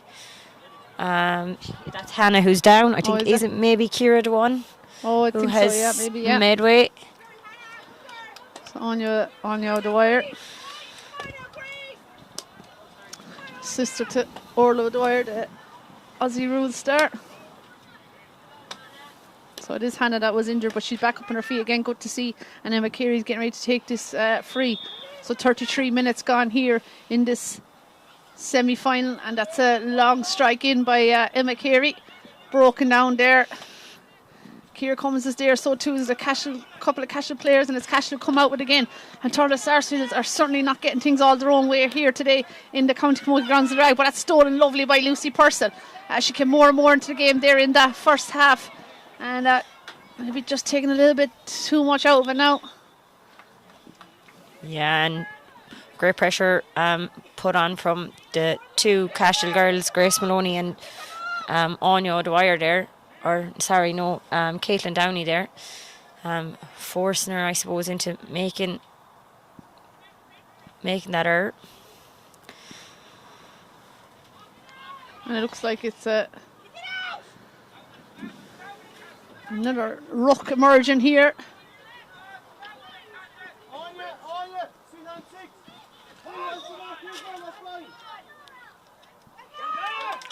When the end, the ref saying it's a free there, and Philly Fogarty is going to take it quick, and she's sending it low, trying to find Cueva Purdue, but again it's Emma Carey who cuts out across the field there and intercepts that low ball that was meant for Cueva Purdue. Emma now though being put under pressure there by 2 Cashel forwards.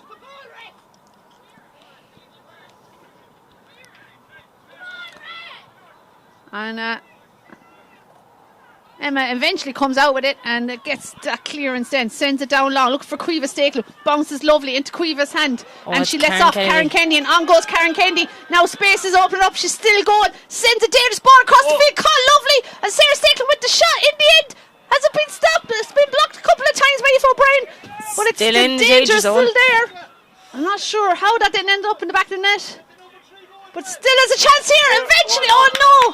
It's rolled over the end line, rolled back into Andrea Loughnan's hand. Takes a shot. This is absolutely unbelievable defending here by Cashel, playing as if their lives depend on it. In the end, a shot there and by Aoife Dwyer, and that has gone to the left and wide, and it's brave hard stuff down there, Lisa. Unbelievable defending by Cashel, and you can see Una Dwyer back there tapping the girls on the back, saying, unbelievable, just driving them on. But it's number 13, Sarah Stakelin, who seems to be down there. She seems to be in a lot of pain, Geraldine. And Turles won't want to lose Sarah. You know, she's been the target girl there all day herself. And Ella O'Dwyer really battling it out, but she looks to be in a lot of pain. Yeah, she must have just got hurt there when she was taking that shot. The whole place was opened up in front of Karen Kennedy when she went running at the Cashel defence, and played a lovely ball inside to Sarah, and she got the shot off, but it was blocked, and she's down injured now and looks to be in a bit of bother as Ryan. Hopefully she'll be okay to play on. I feel like Karen feels maybe the Turles need a goal just to click into gear, but yeah, and Karen, I suppose, being relatively quite by her own standards today, that might have been her opportunity to drive on and get going, but incredible stuff back there by Cashel. They're really just putting the body on the line. They really are up for it, Geraldine.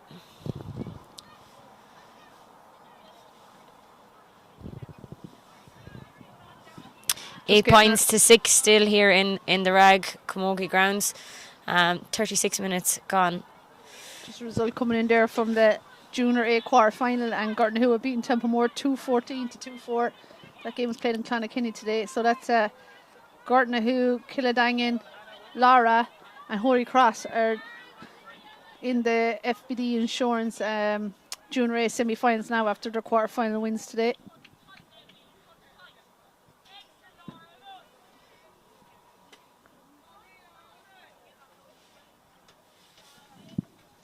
So Sarah's still getting treatment. It looks like there's a sub coming on, I'd say. There's definitely Dave Matters having a chat with one of the Turles players there.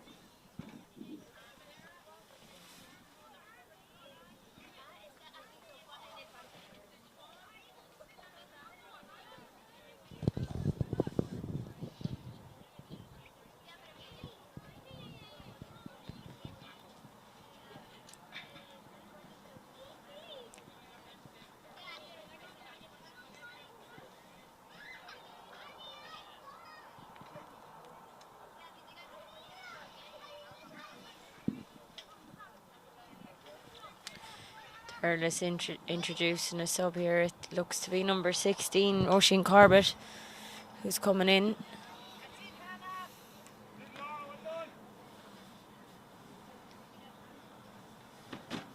Is she going to come in for Sarah, I think, is she here?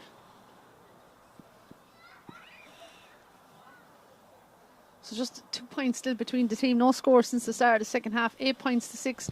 The score remains. And Sarah Stakelin, I'd say, is having to come out. And Oisin Corbett gone straight in there as a substitute.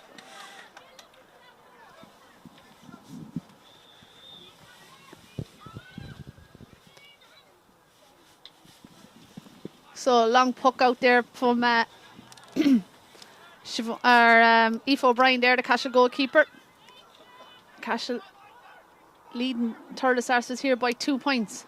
Lucy Purcell trying to get that ball up, but it fails to do so.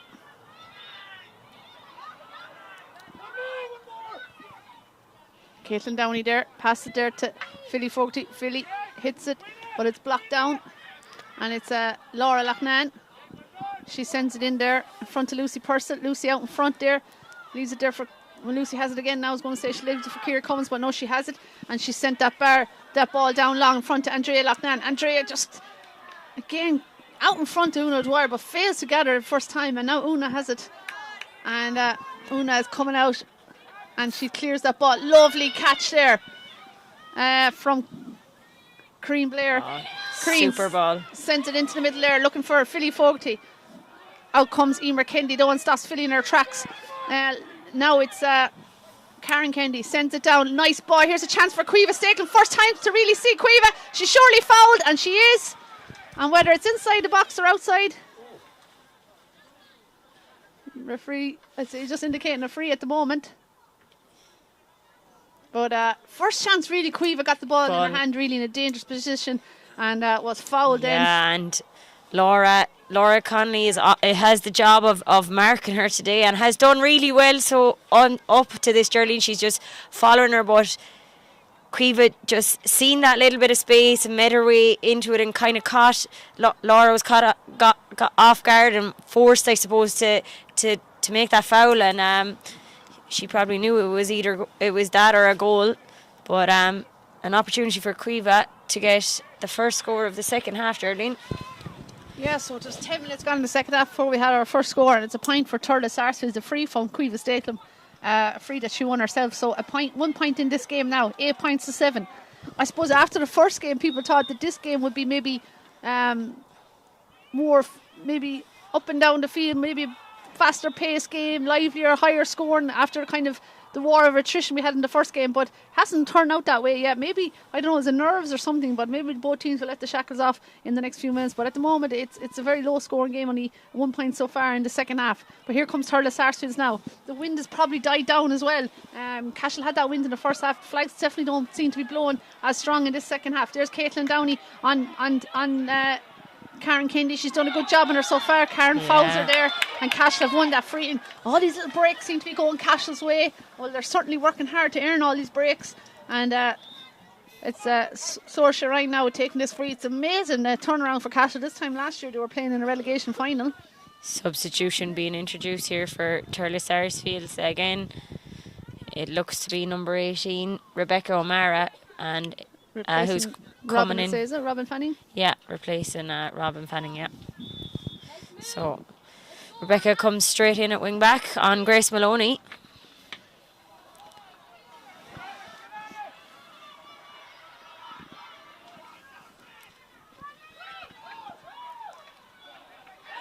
Now Roisin Corbett is being tackled there by Cream Blair. Cream giving it absolutely everything out here today, trying to rise it up there now. She has it now, and she's won herself for free as well. And she's battling really well there, the All-Star nominee this year. And she's leaving that free now for Philly Fogarty.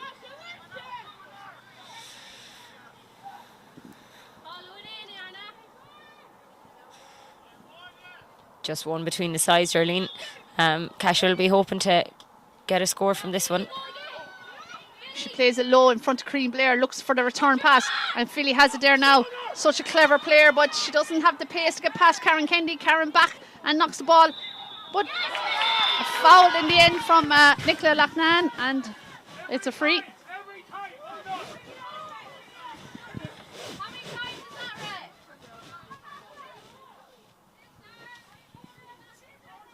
So Philly catching her breath there before she takes this free.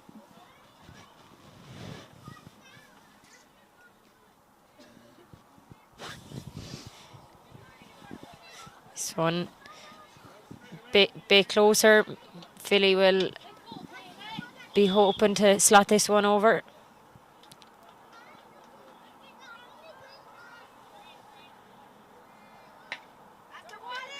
And a lovely score there from Philly Fogarty. It's her first of the second half.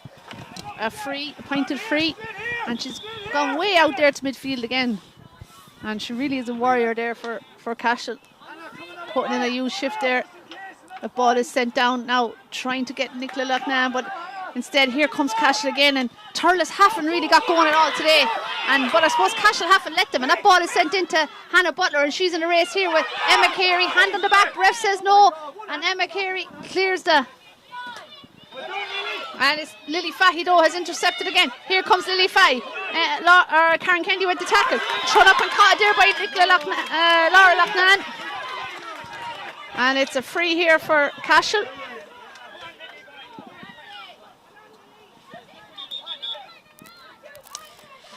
Hannah Butter is down here after that tackle with Emma Carey.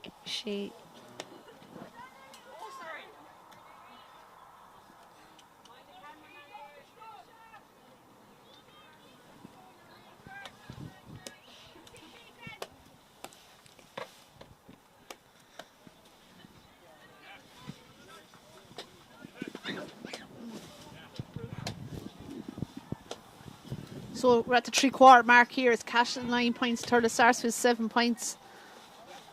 A big 15 minutes to go here.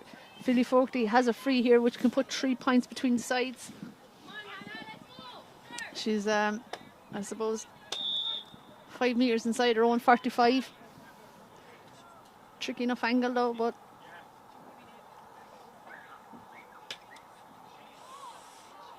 left and wide. The umpires are having a look, and that's gone to the left and wide, as you said, Lisa. And so it's a let off there for Thurles. Siobhan Hennessy with that puck out, sends it down. It's falling there for Karen Kennedy. Off she goes on a run. She's still going. She sends that ball inside. Needs something from the other forwards, inside forwards now. Lucy Purcell has it. Lucy trying to get free. Lays it off to Andrea Loughnane. Andrea with the strike. And that's a good score. Umpires happy with that. Yeah, they're going for the flag. That's a bit more like it for Thurles. Yeah, good fast play there by Thurles, and Andrea picking up her second of the day. And a quick ball in there that time by Karen. Yeah, by Karen, and well taken by Lucy Purcell. Emer on the break! Come on, Emer! Yeah. Oh, yeah. Let's go, Queema! Now the action's back up at the other end of the field. Emer Kennedy and Anya Dwyer battling here for the ball. Emer has the hurley in. Aoife Butler is there in the end. Laura Loughnane is coming out with it, and she's won herself a free. And she's been tangled up there with Hannah Butler. Yeah, Emma Carey is coming out to take that one. Just one between the sides again. So 47 minutes gone here in the County Camogie grounds. Cashel 9 points. Take it where it's from. Behind the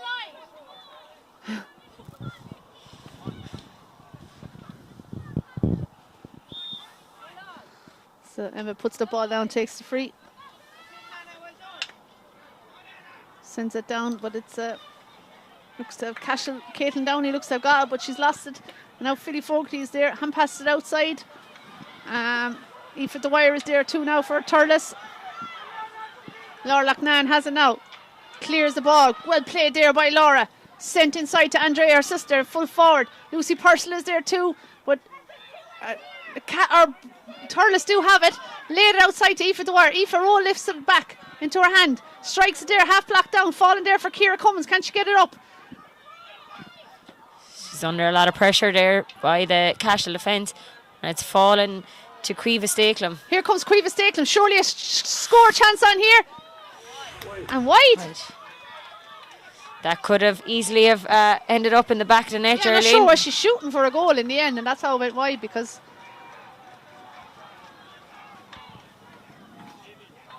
still the one between the sides. 9 points to 8 here. Half time it was 8 points to 6, so just that one score for Cashel and 2 scores for Thurles in the second half. Amazing really here, and perfect conditions for Camogie, but just both backs seem to be just on top. And here is the substitute, Rebecca O'Mara.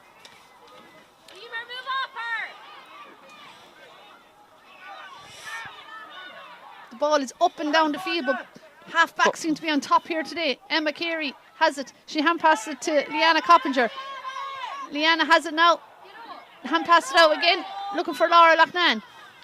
Laura there is stopped there from Grace Maloney. Emma Carey has it now, switches it, sends it down, looking for Lucy Purcell. Yeah, it's kind of a battle of the sweepers now, Geraldine, between Emma Carey and Philly Fogarty. And Aoife Butler did really well there, won the ball over Hannah.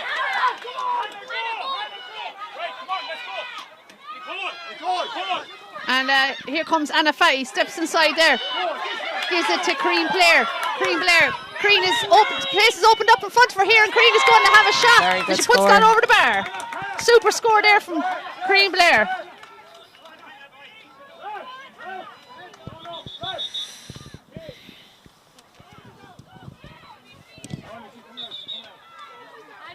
Yeah, Cashel just looking to introduce a substitute there. It's number 22, Nicole Shelley, who is being introduced for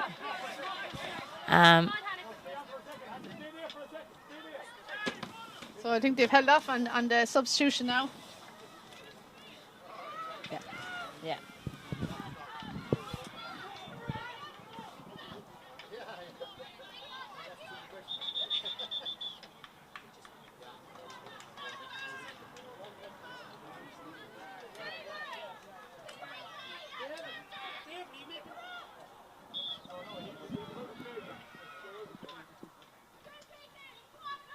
So Cash is still to make that substitution. Nicole Shelley is ready and waiting to come on. Very good Waiting player. for the break in play.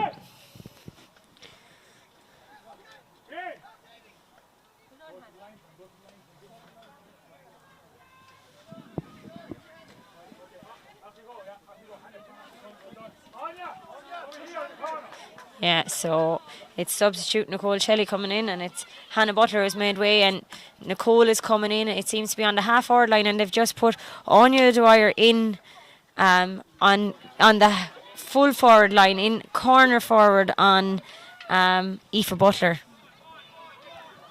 Anya, strong physical player, you know.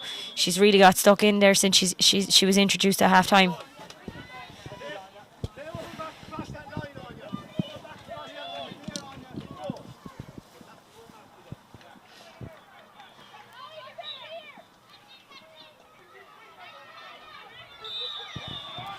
Push in the back there, and it's another free for Cashel. And this game is going away from Turles Sarsfields. They're trailing by 2 points. They're just finding the score so hard to come by. And Philly Fogarty has a free now for Cashel in the middle of the field.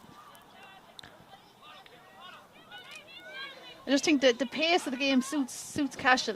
You know, it hasn't really got real into a stop-start rhythm, kind of Turles game. haven't got a chance to get a run at him or anything, but Cash's work rate has been fantastic, and their cuteness and cleverness. That ball is sent in by Philly Fogarty looking for Nicole Shelley. Nicole trying to get it up, but it's Ciara Cummins who's back there battling hard. Ciara has it now. She does serious work there that many people don't see for Turles Sarsfields. The ball is played down along now for Roisin Corbett. Roisin sends it down looking for Karen Kendi. Karen Kendi, I'd say, has gone into a more forward position for Turles. But that ball is cleared once again from the Cashel defence.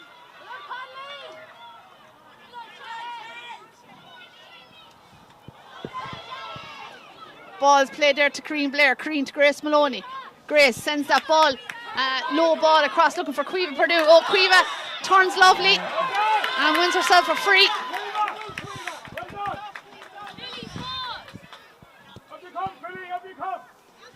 And they're asking Philly to come up and take this free. Yeah, another opportunity for Philly, and she scored one and missed one from a similar angle a few moments ago.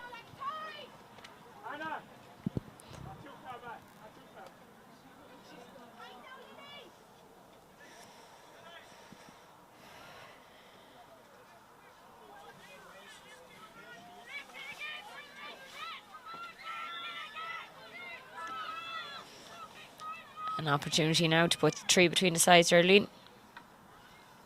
So Philly Fogarty with this free, and that has gone straight over the black spot.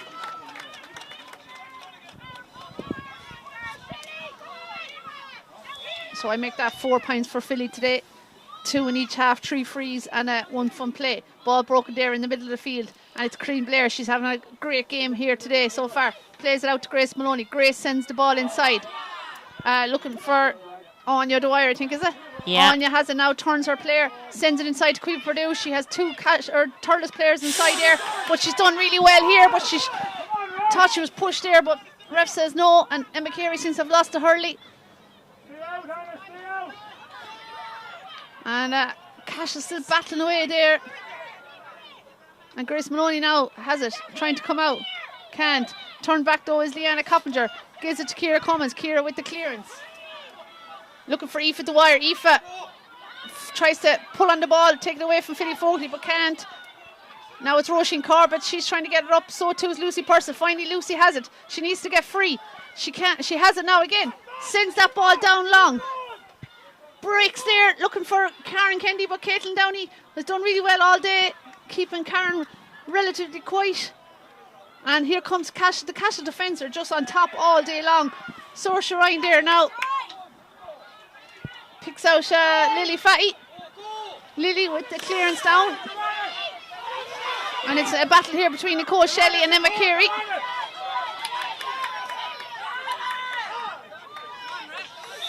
Yeah, referees blowing that there. 2 girls down.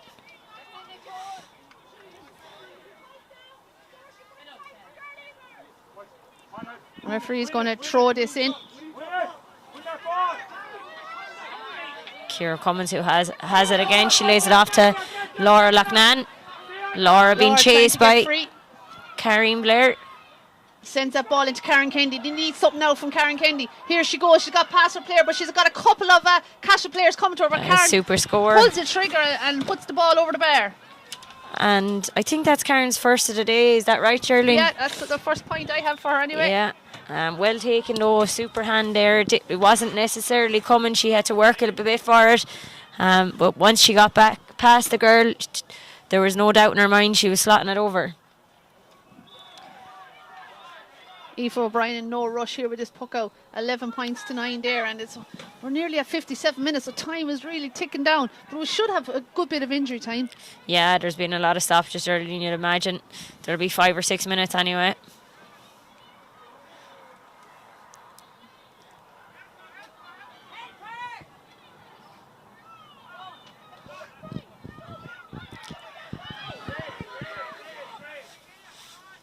Ball passed out there to Emma Carey. Sends it down low, looking for Karen Kennedy then. Saoirse Ryan is there, so too is Andrea Loughnane. Andrea has it, sends it inside, but there's no one in there for Thurles. And she'll have regrets over that ball, Andrea. Yeah, Karen Kennedy had just made a bit of a run there. If she had held on to it another split second and have that look up, that could have been in the path of Karen there, and it could have been a threat.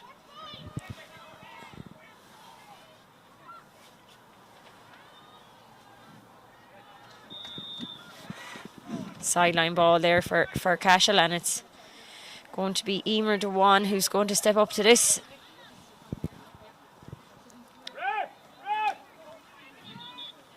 Cashel now introducing a substitute. It's Amy Cross, I think. Yeah, Amy Cross, member of last year's Premier Junior team that reached the All-Ireland final.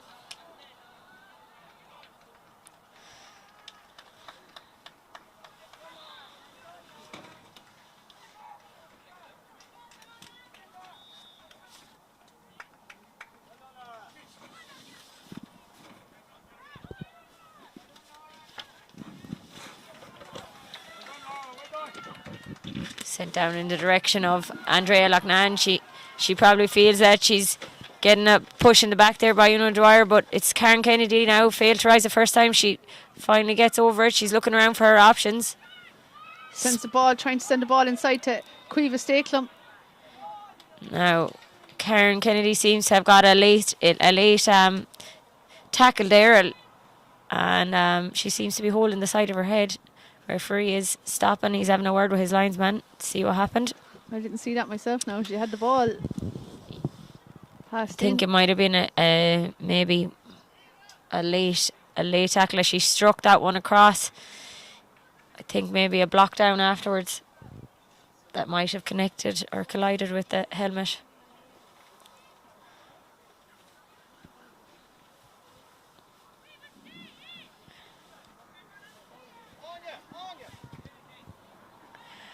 Not sure what the ref is deciding here. Looks to be throwing it in, It's going to be Geraldine. a throw-in, yeah.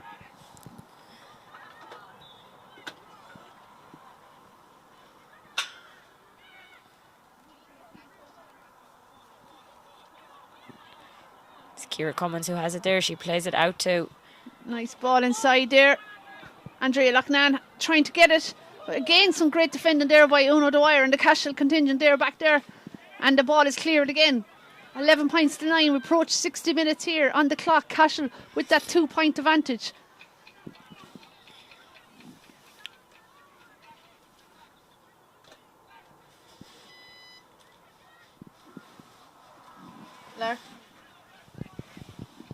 60 minutes just gone here now. We're gone into injury time. Here comes Karen Kendi. She sends that ball long, but there's 3 Cashel players inside there. And out come Lily Fahy, I think, who came out with that one, was it? And it's Cueva Stakelum has it here now. Thurles need her now more than ever, Yeah, and she's won herself a free. And it's be wondering how much injury time. I think he's indicated 4 minutes maybe to Eddie Kendi, our fourth official here today.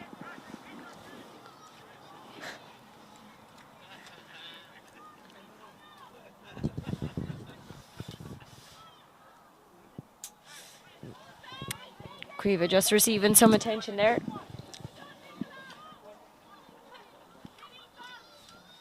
Three minutes, Charlene, so we can confirm. 3 minutes. We would have expected a bit more. Yeah, because a minute of that is gone already, so there's going to be 3 additional minutes, he said. 2 points between the sides. So you imagine she'll put this over the bar, but they're going to have to win the puck out quick enough. Even I'd say at this stage, the best they can hope for is to bring this game to extra time. Cueva Stakelum with this free.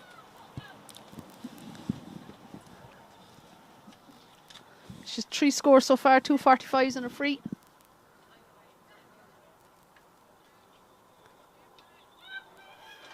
And she's put that one over the bar. So now we're down to a single point. Cashel 11, Thurles 10. A point in it. Time almost up. 2 points gone out of the 3 minutes that was to be added on.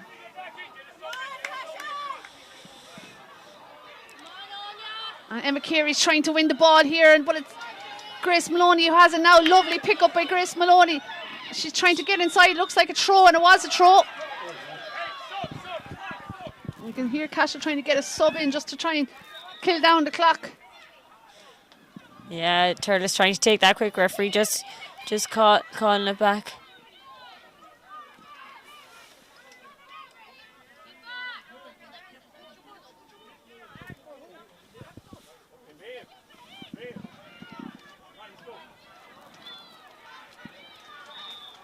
Now Emma Carey with this free for Cashel. It's the last chance, or for Thurles Arses. Last chance saloon for Thurles Arses. They'll need a score. They need a point to bring this game to extra time.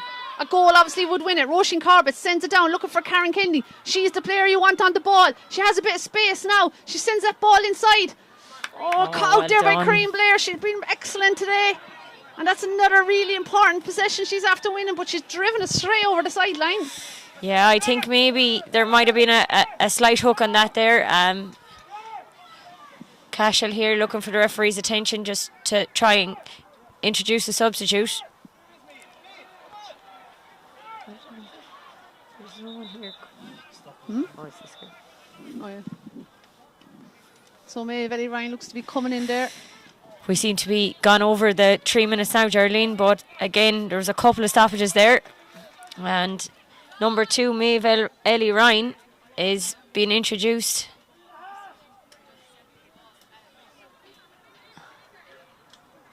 And Lily it looks, Fahy, is it? yeah, I think,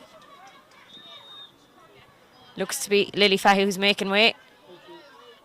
Dangerous ball inside, but Philly Fogarty's back there and she's made that clearance. Now Laura Loughnane is running onto it. Laura has it, trying to get inside. She needs to get a hand to somebody. Here comes Thurles Arses again. Oh, this is a crucial bit of play here. What's going to happen here? Would it be a throw in? Would it be a free? You can't afford to foul. Lucy Purcell is trying to get out, but she's players all And around her up referee high in says, the net. yeah. So it's going to be a free, and it's and going to be a chance. I'd imagine it'd be Cueva Stakelum will take this, a chance for her to score and bring this game to extra time. Because time is up here, Lisa. 64 yeah, minutes this gone. is you'd imagine, Geraldine, the last puck of the ball. We're gone 64 and a half at this stage. And the Thurles Sarsfield's management can't bear to watch. Nerve-wracking free for Cueva Stakelum. She struck that brilliantly though. What a player, what a score. In fairness, I was nervous watching it. And I had nothing to lose here, but she actually didn't delay on it. She just put it down and took it. And she has scored the free that surely is going to bring this game to extra time. And it has. So a last second free from Cueva Stakelum. And it's extra time here in the County Camogie grounds in the Rag. Yeah.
Yeah, you better do it there now. He's about to throw it in there. So leave it at 60. Just leave it. Yeah. And we're underway here now for extra time. I suppose extra time was on the cards for a lot of this game. Two teams that have battled it out for the last hour. Nothing between them. Cashel had the upper edge maybe for long periods, but Thurles finished strong, and that's the first score of extra time here from Lucy Purcell. Yeah, that was some real good play from Thurles Sarsfields there. Quick ball in from Karen Kenji and towards Andrea de Lachlan. She just offloaded to Lucy Purcell, and Lucy had one look and popped it over the bar. So first score of extra time goes to Lucy Purcell. We have 10 minutes a half here. If it's still a draw after that, we have another 2 periods of 5 minutes. And if it's still a draw after that, we have goes then to 45s, but hopefully it won't come to that. And here's Emma Carey. Thurles actually determined that it won't. We'll probably be disappointed how they played, but you'd have to say Cashel didn't let them play. The Cashel defence has been absolutely brilliant all day long. Here comes Anya Dwyer. She's had a good impact since coming off the bench there. I think it was at half time now, so long ago at this stage I can't remember. Grace Maloney hand passes it back inside to looks to be Ciara Dewan, is it? Kareem Blair. Oh, Kareem Blair with a super score. Yeah. And that brings her tally to 4 of the day and 4 super points from Kareen to tie things up here again in the rag. 12 points apiece. A minute and a half into extra time. It's Grace Maloney who's on the ball here now. Referee has the hand up to say that for advantage, and he's saying advantage it can come, so Philly Fogarty is going to come up to take this one. Difficult enough angle for Philly.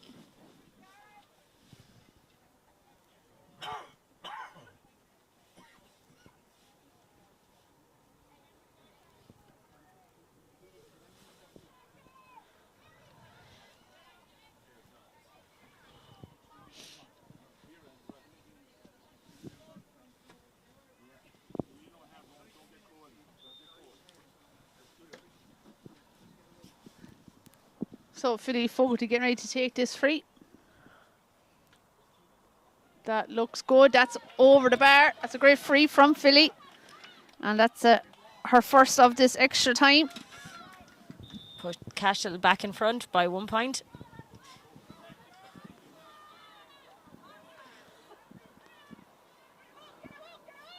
And Ciara Cummins is on the ball there trying to get free. Lays it back down out to Karen Kendi. Karen blocked down there. She has it up now again. Trying to get past Saoirse Ryan. And eventually Karen is fouled and wins herself a free. And a bit of retaliation there by Karen, but ref doesn't seem to be taking much heed of it now. And the ball is put down. And again, Geraldine, the Cashel defence are just putting so much pressure on the Thurles attack when they're coming in on the ball. You know, Saoirse Ryan, a big, tall, strong player there. She's working hard all day, and she's determined to let very little pass her. Now Caoimhe Stakelin with that magnificent free at the dying seconds in the game to take this game to extra time. She's out here now and she's taken a free here. Maybe less pressure, but still plenty of pressure with what's at stake here, a place in the county final. And Andrea Lachlan swings on it, but nothing comes out. Roisin Carver pulls on it, but stopped there again.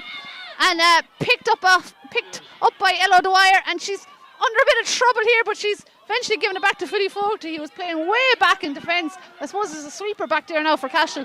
And Anya Dwyer wins it. Anya trying to find Kareem Blair. Aoife Dwyer is there now. Aoife trying to get it up. Rebecca O'Mara is there too, but Aoife has it eventually, and she's sent away out to the far wing looking for Roisin Corbett. Maeve Ellie Ryan is there too, so is Ella Dwyer. Ella Dwyer is fouled, going down to pick that ball. Ella Dwyer, and she's been so solid all day, such a determined cornerback. So she was under a bit of pressure there a few moments ago, maybe caught almost for steps, but played a very smart ball on her hurl and didn't panic. She turned around, she had Philly to support, and a free now. Cashel might have felt there was another push in the back there Clearance there by Laura Loughnane sends it down to the Thurles forwards, but Roisin Corbett is totally outnumbered there, and Saoirse Ryan has it. But now Thurles are back in a couple of more numbers. That clearance though could fall to Karen Kendish. It's cut out there in the middle there by Karen, and she has a chance to send this ball in. She does, looking for Andrea Loughnane. Andrea again out in front of Uno Dwyer, but the pressure Una's putting on her, Andrea is just not getting the ball into her hand, and now it's Aoife Dwyer has it. She's been surrounded by players and wins herself a free. Yeah, I suppose probably maybe a tug there on Aoife. Aoife was relatively quiet in the second half, got off. She was flying it in the first half of ordinary time. A little bit quieter in the second half, I suppose, didn't get as much to do, but has won it free for her side here, and a relatively easy one for Cueva Stakelum. Cueva Stakelum fires that ball over the bar. 13 points apiece here, 65 minutes gone in this match. Yeah, so we're halfway through the first half of extra time here, and still the sides are level, 13 points apiece. Looks to be Caitlin Downey now, tries to find a teammate there. The ball is sent in, looking for Anya Dwyer. Ciara Cummins is there too, so too is Laura Loughnane. Laura has been very good too for Thurles Astros there on the half-back line. Finds Karen Kendi. Karen has a look up, sends that ball down long. Again, looking for Andrea Loughnane. And Aoife Dwyer is there too. Aoife in a race there with Emer Dewan. Just every time the Thurles Sarsfields forwards seem to be outnumbered though with the green and red of Cashel Kincormac's. A big weekend for Cashel Camogie Club. They're in a Junior B county semi-final tomorrow. Their hurlers are in a county final as well, so a massive weekend for the club. And they're level here with Thurles Sarsfields in the county senior semi-final here.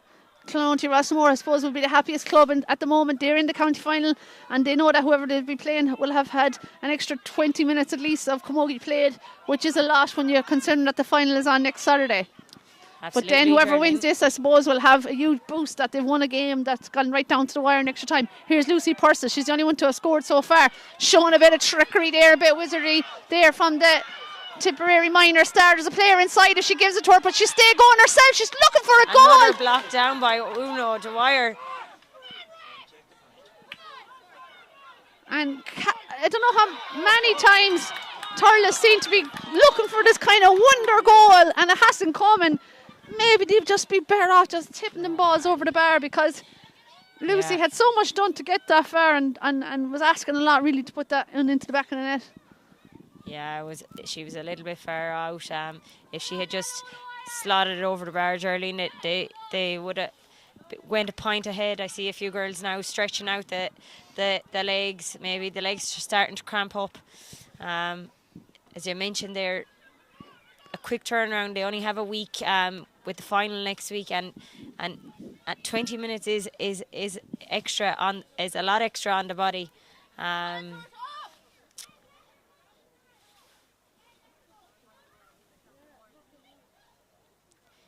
Seems to be Cashel player Saoirse Ryan who's receiving attention here.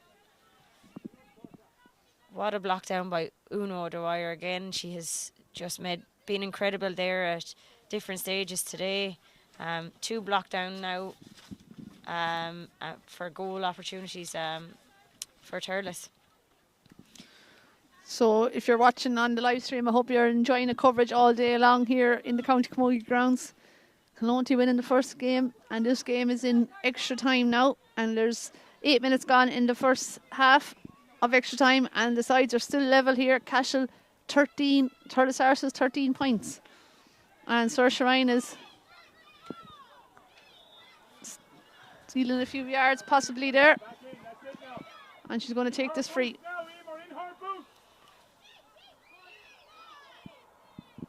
Karen Kendi onto the break there. It's that ball fly, sends it down there, looking for Lucy Purcell there. Lucy beats her marker, kicks it in front of her, gets it up there with one hand, has it there now, but just trying to get past Saoirse Ryan has just been next to impossible all day long here. She's putting a serious shift there at centre back. Lucy's going to try again. Ref says play on there, and Cream Blair is back there too and clears it. Ciara Cummins has it there now. Ciara Cummins steps inside a couple of players, but has deemed to take too much out of it. Yeah. Borderline, I would say. Turles aren't happy with that call, I'd say.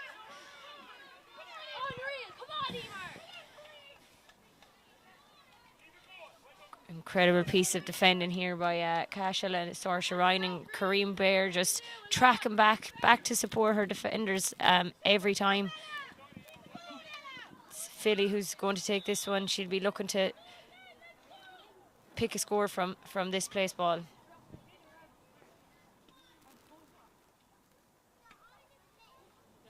So Philly folk with a monster free. Is it going to go all the way? It is. What a score. What a free.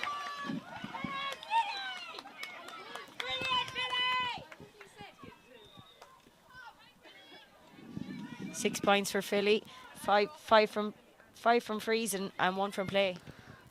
So that's 10 minutes gone now in the first half extra time.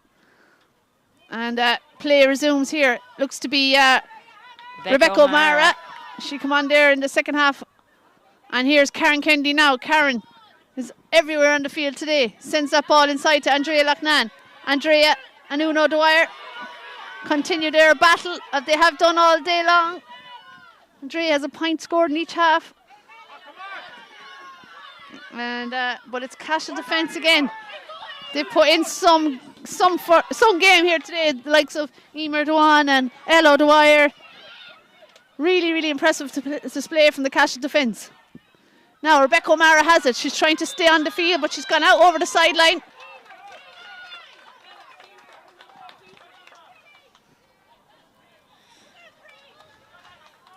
And Philly's going to take this line ball.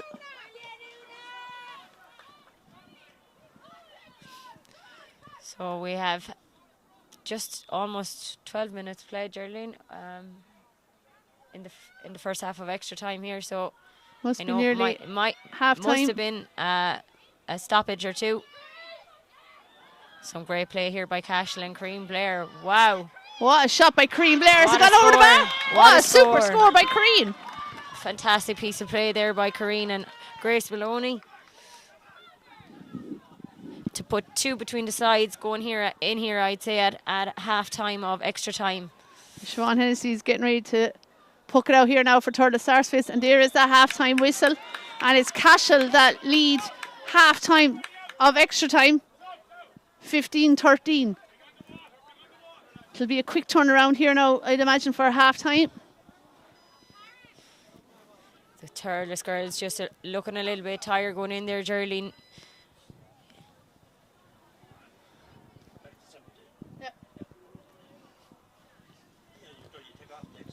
Yeah.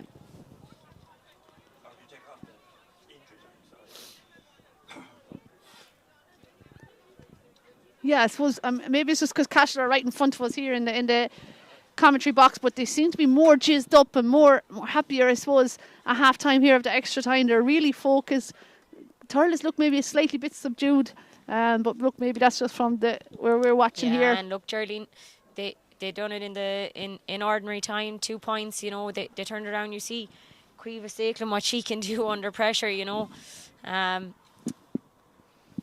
But just some super scores there from Kareem Blair all day long here today. That last point was absolutely fantastic. And the Philly Folkley free as well. 2 majestic scores there. Inspirational, yeah. Scores, and like Philly has 6 points today, and she's played back in the defence for the majority of the game. Like she has been super. She's been all over the field really. Frees, sidelines. She's just been a real leader today for Cashel.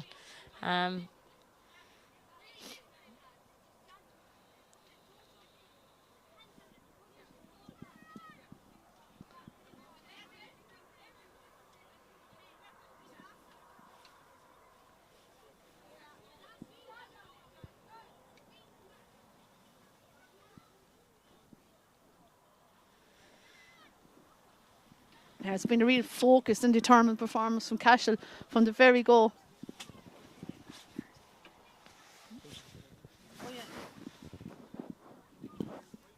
So we're back here again tomorrow for another double header. It's 2 county finals this time.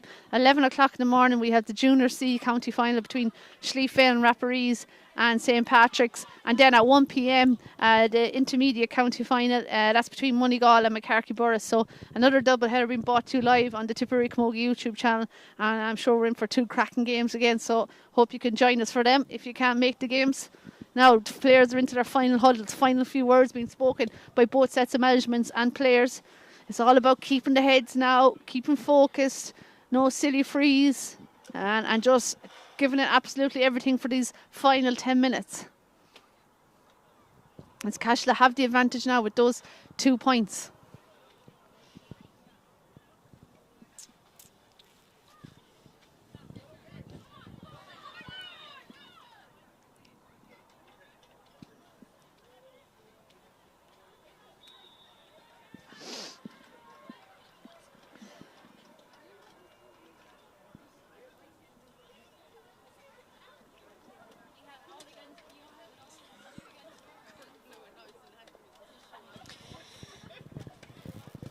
What a year it's been, Geraldine, for Cashel as well. This time last year they were fighting a relegation final to be back up this year, up contesting a county semi-final and bringing it to extra time. It's an incredible turnaround, you have to say.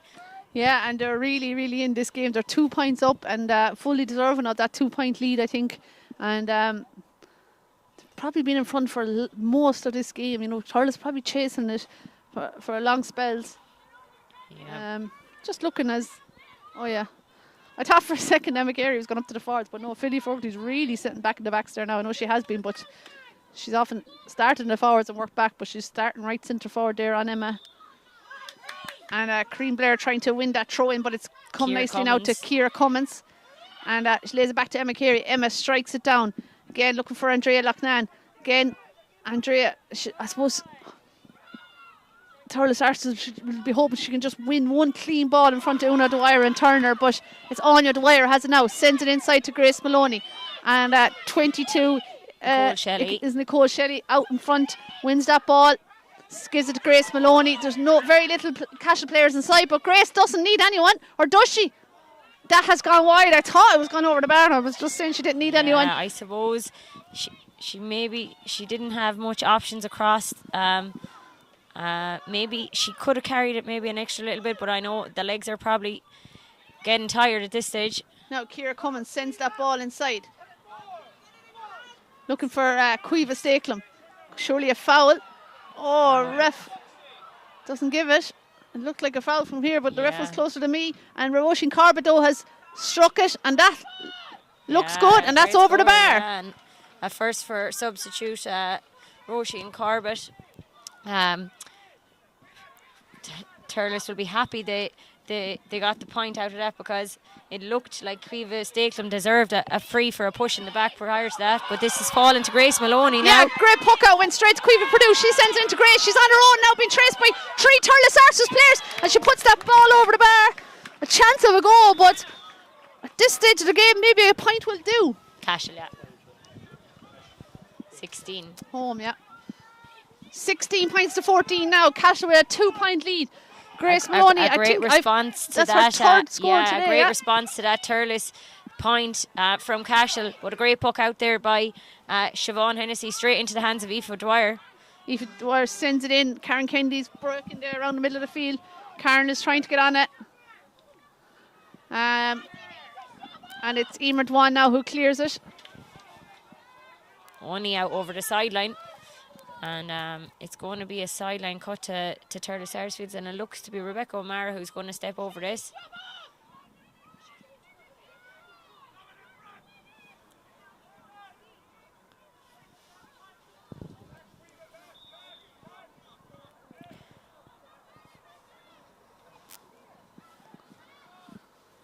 Philly Fogarty who's won this.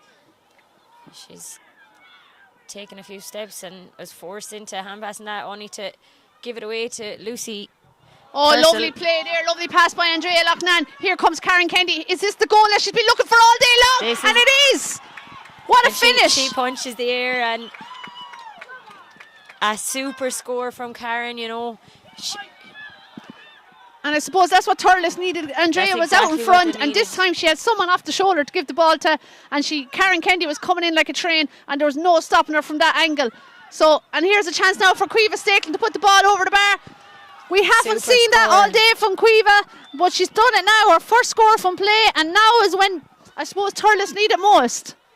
Yeah, you just see the impact when Karen Kennedy has on this team, Geraldine. Like she turns the whole thing around with that goal, and next thing, Cueva Staken fires over a point straight after, and they're on the attack here now again. Yeah, Nicola Loughnane with that ball back to Lucy Purcell, and suddenly 3 scores in a row from Thurles Sarsfields. 1-2. Lucy that Purcell. was actually Nicola Loughnane that time, Geraldine, number 12. Did she not pass to Lucy? Maybe. Well, it's over the bar, and it's a 3-point game now. What a turnaround. Thurles Sarsfields have gone into the lead. 4 minutes here into the second half of extra time here in the County Camogie grounds. We have girls down looking for attention now with cramps, and I'm not surprised. They have put in a serious shift here today.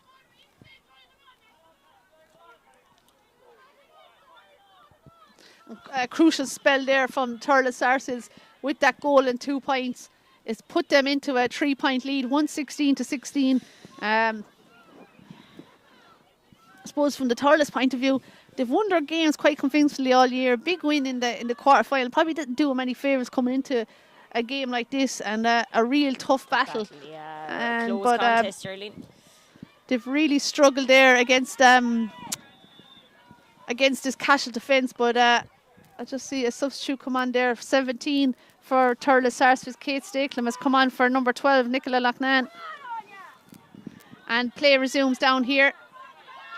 Nicola Shelley trying to get into the game there, but Aoife Dwyer sends that ball down long.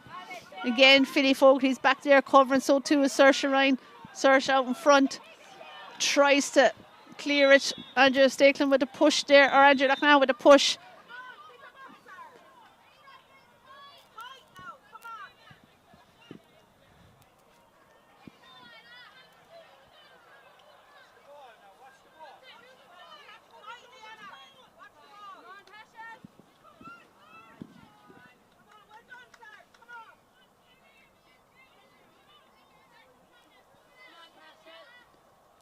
Saoirse Ryan is back up on her feet, and she's going to take this free. Thurles have 2 extra girls back here in the defence. They'll be hoping to get the ball back out again.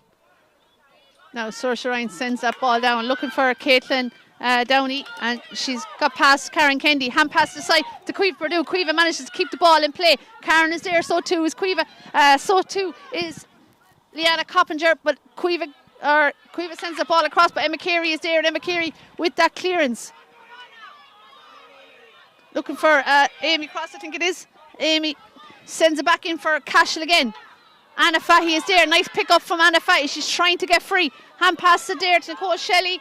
But Thurles now are the team back defending in numbers now, and defending really well and making life very hard for the Cashel forwards. Yeah, and looks to be Aoife Dwyer trying to get that ball out. Still not clear though. And there's tired bodies out there on both sides. And it's 116-16 points here. Thurles Sarsfield's lead. Karen Kennedy has it now. Karen Kennedy. Not sure she ever gets tired.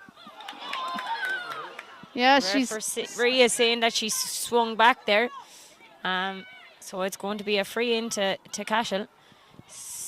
7 minutes played here in the second half of extra time. Thurles leading by 3 points.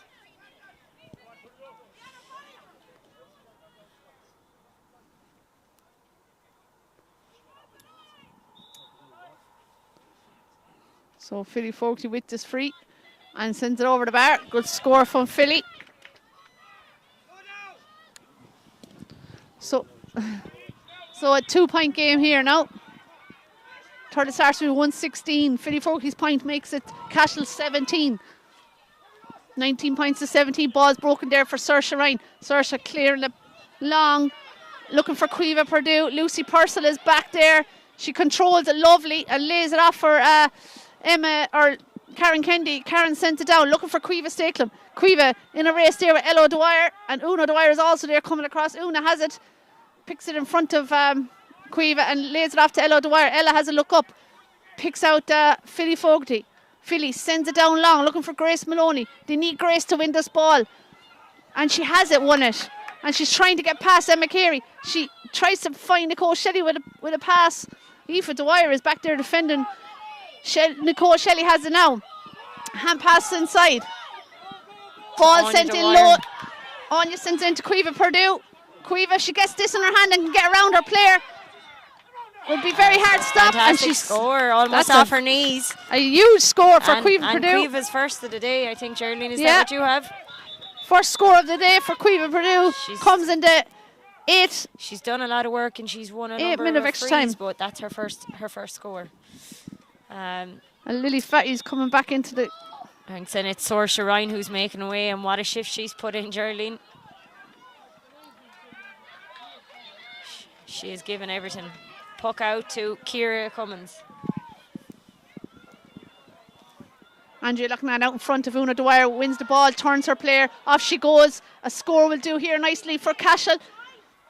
Looks to be Cueva Stakelum. She's still going. Is she looking for more than a point? Gets the shot off. Aoife O'Brien. In comes Karen Kendi. But danger averted there. And it's Amy Cross who clears it away, but only to the Thurles Sarsfields girl.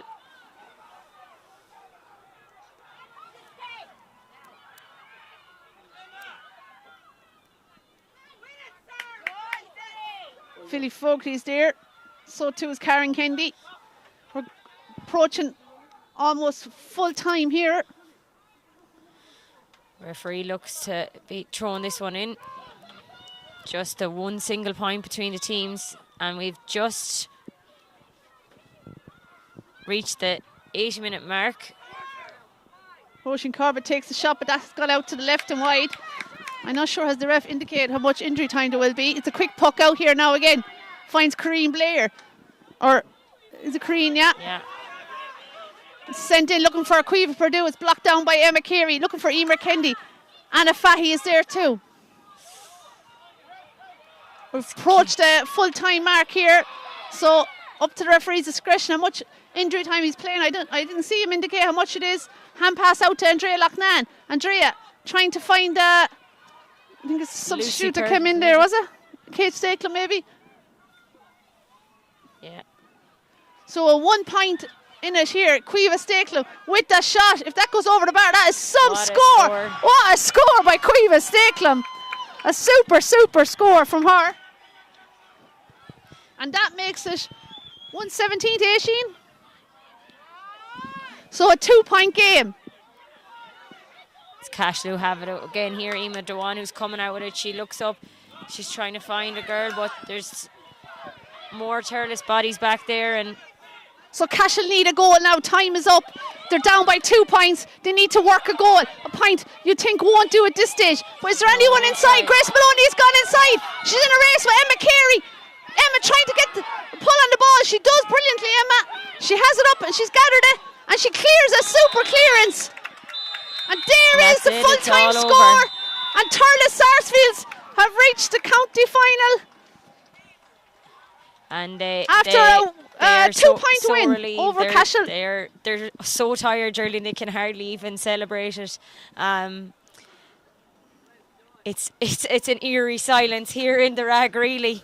The girls are just wrecked. Both sides have given it absolutely everything, and an incredible battle. It's hard to see either side lose, but of course there has to only be one winner. So it will be Thurles Sarsfields who will play Clonolty in the county final next weekend. Yeah, what a extra time, what a battle there between Two great teams. We saw some fantastic scores in that extra time. I'm scribbling notes here all over my page then about monster points and super scores there. And what a score from Cueva Salem to win the game. 117 to finish the score in there in this game. 117 to 18 points the final score. Turtle Sarsfields are 2-point winners over Cashel Kincormacs. Cashel were absolutely fantastic there as well. Some inspirational performances there from the Cashel team. A superb team performance, but just came up short in the end. And that, I suppose the goal there in that second half of extra time, the Karen Kennedy's goal really was the difference between the two sides. But a wonderful display from both teams, and it's Turles Sarsfields and Clonty Rossmore who will be back here again next Saturday in the county final, and we hope you can join us for that. And before then we have the Junior C and Intermediate county final tomorrow. So thanks to Lisa for joining me here on commentary, and to Brendan on camera, and we hope you enjoy the coverage. Thanks, Geraldine.